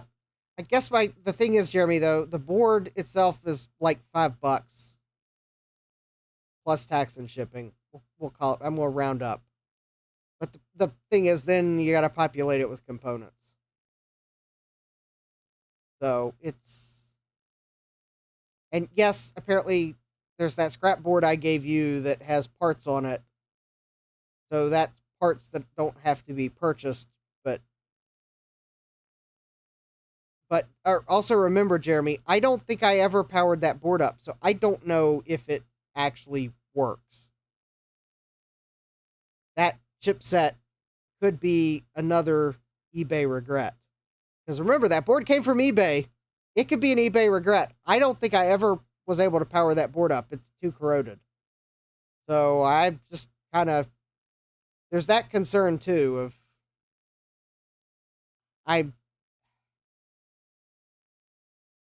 but yeah, it's probably sounding like it is sounding like I'll probably have to use one of those boards. I'm still concerned the sims are in the way. I'm still concerned the power connector's in the way.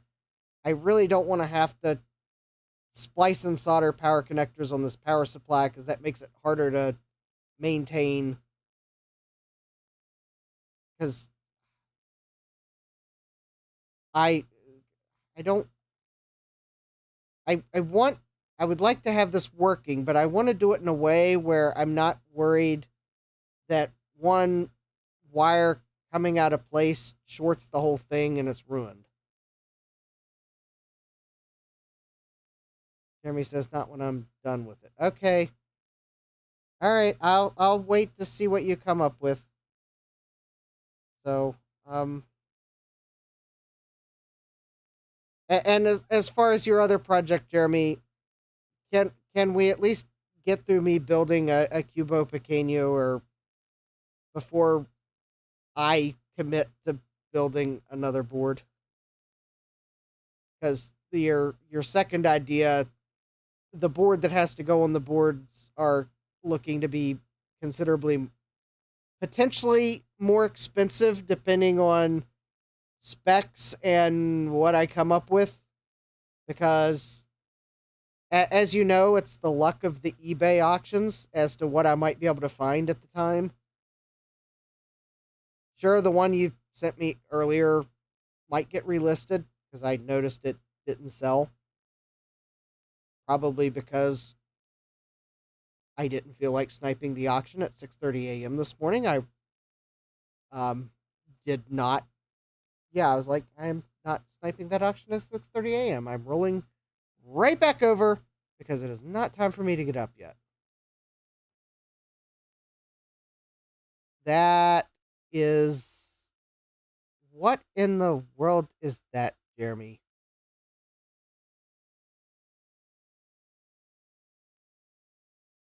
That is not a PC 104. That doesn't look like PC 104 at all. I don't know what you just sent me. Are you sure you copied the right auction?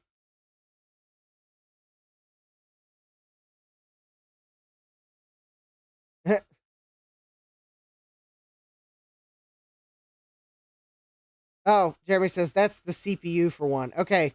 I was about to say that did not look like a PC 104 single board computer. Yes, I would agree that looks like the CPU for one. But that is not the whole single board computer. Yeah, and I'm not too crazy over PC chips motherboards. I have too many of them that don't work, but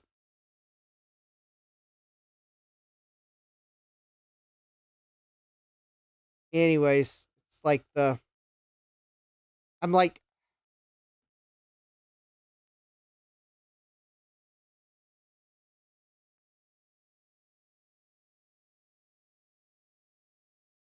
that doesn't...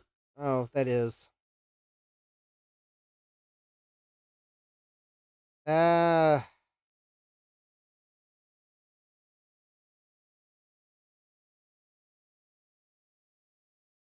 okay, the only problem I have with some of these boards, Jeremy, is that it is like...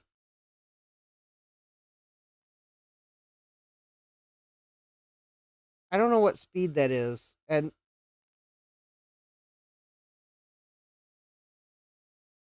I don't know, I'll have to look it up.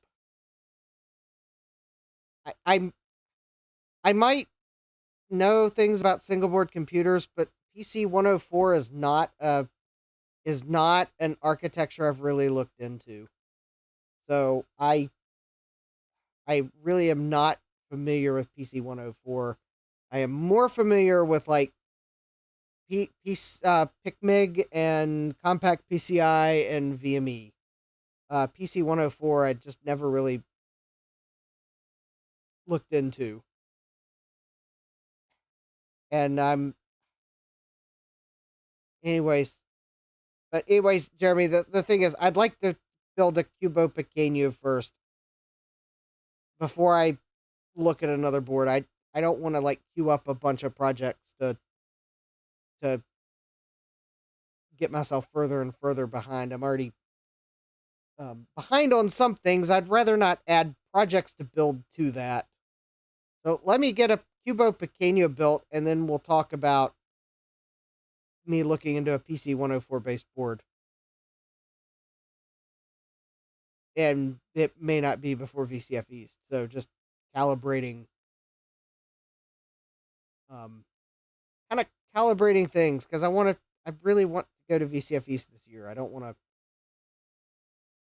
it to fall apart because I tried to do too many things before VCF East. Anyways, it is getting late. I am babbling. Jeremy, VCF Midwest is like even more of a leap than VCF East for me because I am way closer to Jersey than Chicago. So if I go to VCF Midwest, I don't think I can exhibit because it's really further than I practically would drive, which I would have to drive if I was exhibiting because it's not like I'm going to be able to ship anything I exhibit. So I'm like not really sure I can make it to VCF Midwest, especially not as an exhibitor. Chicago is, yeah, Jack says wouldn't trust shipping anyways. I have enough trouble with eBay shipping sometimes. I'm really not going to ship an entire exhibit. I can't commit to VCF Midwest before having a chance at making VCF East. I know that's where everyone goes, but the thing is, Chicago's a way more expensive destination than New Jersey, which seems weird at saying that, but I guess I know, Jeremy, a lot of people are closer to VCF Midwest, but I am not because it's kind of one of those that, yes, I realize there's a lot of the country that Chicago is a very easy driving distance, but that is not, I'm much closer to Wall, New Jersey than I am to Chicago. Yeah, Jack says, I'm amazed at the trouble some exhibitors go through. It must be a huge pain to drive a long distance with a ton of stuff. Yeah, that's the other thing. The thing is, I can make it to Wall, New Jersey same day so that I don't have to have stuff in my car for a long time.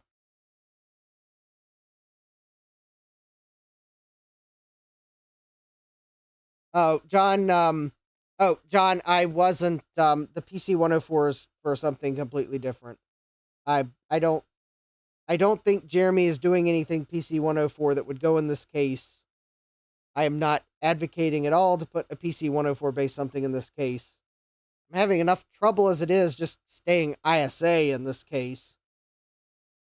The PC 104 thing's for something different.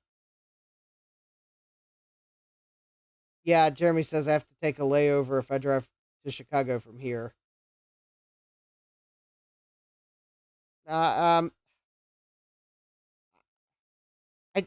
can't commit to VCF Midwest because my coffee goal for VCF East is $500. That kind of covers my minimum expenses. If I don't hit the entire goal, I could probably still go.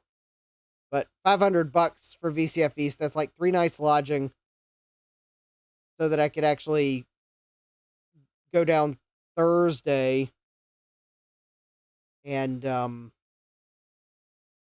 be able to set up bright and early Friday morning. There's no way I could leave here Friday early enough to be able to set up early Friday.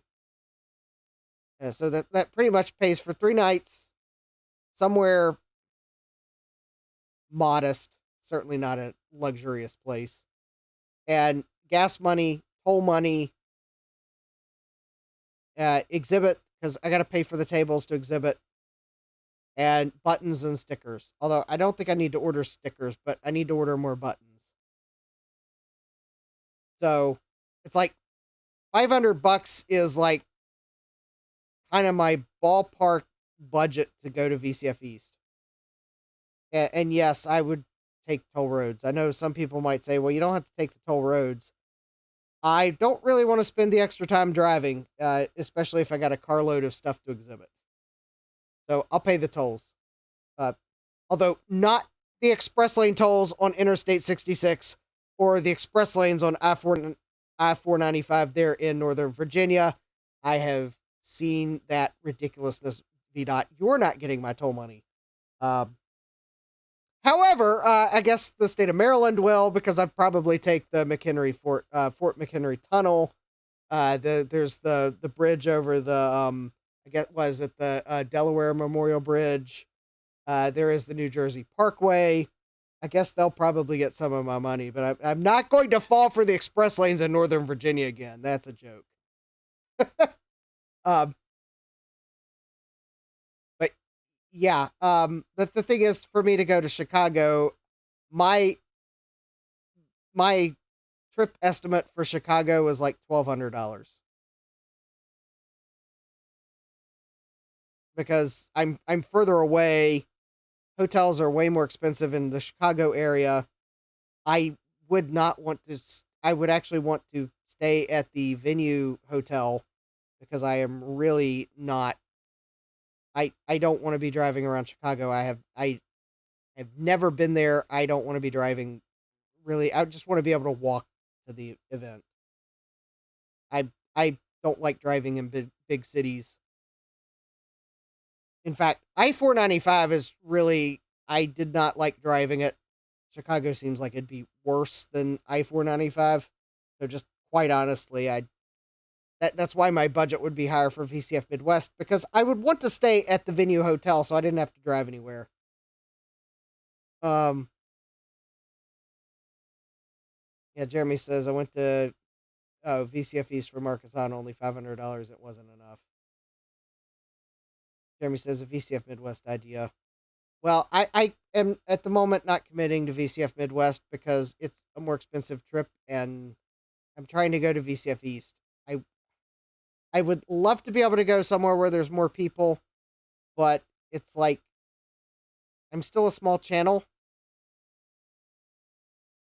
so I can't do everything. So kind of there's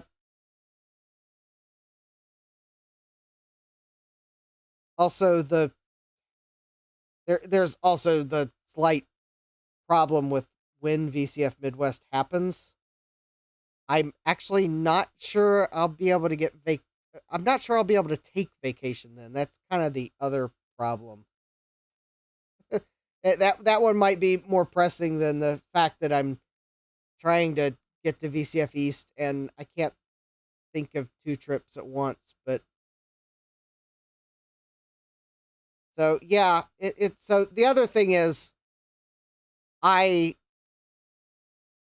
haven't asked my manager about VCF East yet if I can get the time off, but I'm thinking that it probably won't be a huge problem for that. But given when VCF Midwest happens and some timing of some things, there could be the issue of I might just get flat out turned down for taking time off during Midwest. So if that happens, then oh well. I think I've got to meet. I will ask my manager next time I have a meeting with her if I can take the time off for VCF East, because if I would be turned down for that, then well, obviously my goal's over. Yeah, Jack says maybe seems like exhibiting at VCF East is a good plan. Maybe you'll be able to experience VCF Midwest as an attendee sometime. Yeah, that might be. I mean, I'm not going to say that it's an impossibility. It's possible I could make VCF Midwest. I mean, if I wouldn't be able to take time off of work, I'd be limited to the weekend, and at that point, I'd probably have to fly, and well, that's expensive too. I don't know. I don't want to commit to what I can't say that I can make. I'm confident I can make VCF East. That's why I bothered setting the goal. I don't know if I can make VCF Midwest. It would help if I knew the dates. I don't know if the dates have been publicized yet. kind of the other thing. If I can put dates on my calendar, like if I could put the dates on my calendar now, then there might be a better chance that I could say that, yes, I would be able to take time off. But unfortunately, they haven't published the dates yet. That's kind of the other problem. And Sleepy says the dates are September 13th through 14th. Jack says they have dates now and hotel reservations are now available. Well, hi, Sloopy. Welcome.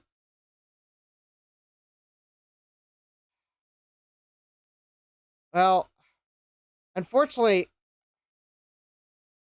it's the problem. I can't reserve.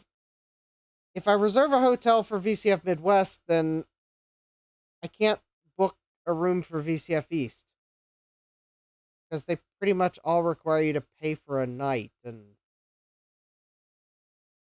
I get to pick one to reserve this month.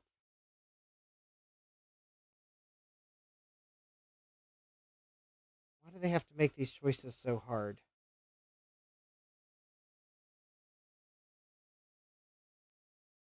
Anyways, I don't know. I'll look into the hotel booking for VCF Midwest. Maybe if I can book a cancelable room, I might at least book the room. So at least if I can make it, I've got a place to stay at the venue hotel.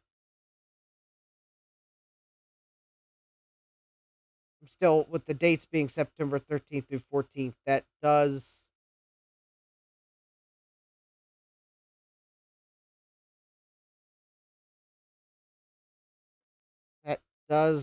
kind of put the dates at a really, really inconvenient.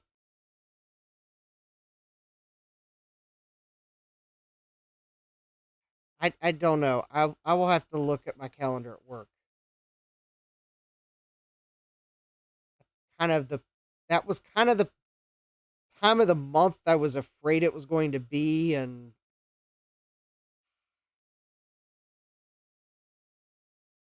I don't know if I'm going to be able to get time off. If I did, I know the 13th and the 14th are a Saturday and a Sunday, I would presume.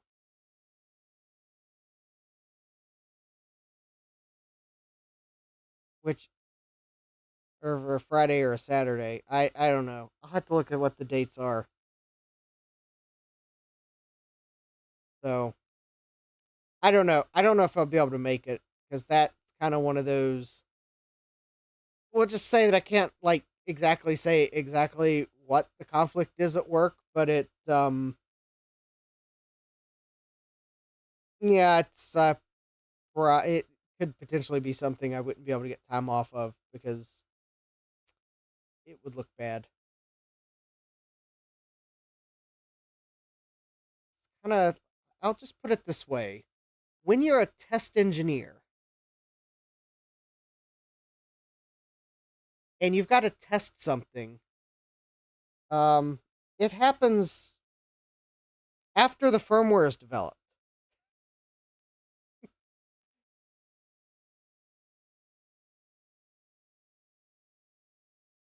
Kind of one of those things, you can't test it before the firmware is developed. Otherwise, I'd just like do it tomorrow and be done with it.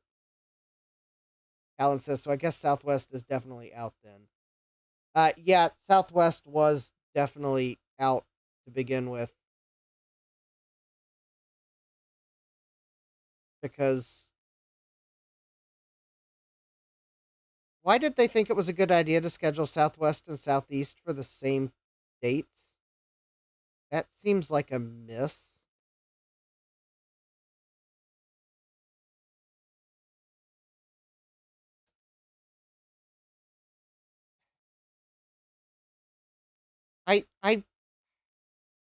I'm sorry, Sloopy. It's like I can't just snap my fingers and go.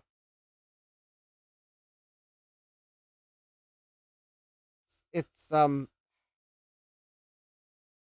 there's just some things that I can't commit to, and being able to take time off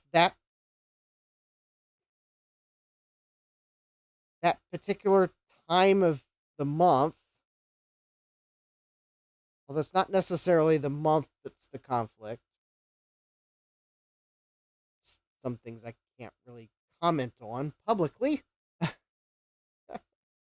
um, but yeah, it's kind of one of those kind of knowing what I've got to do at work. And yeah, I don't know if I'm going to be able to get the time off that particular time of the month.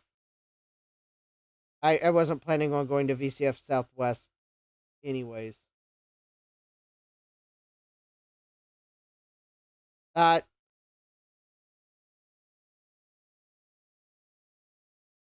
it's,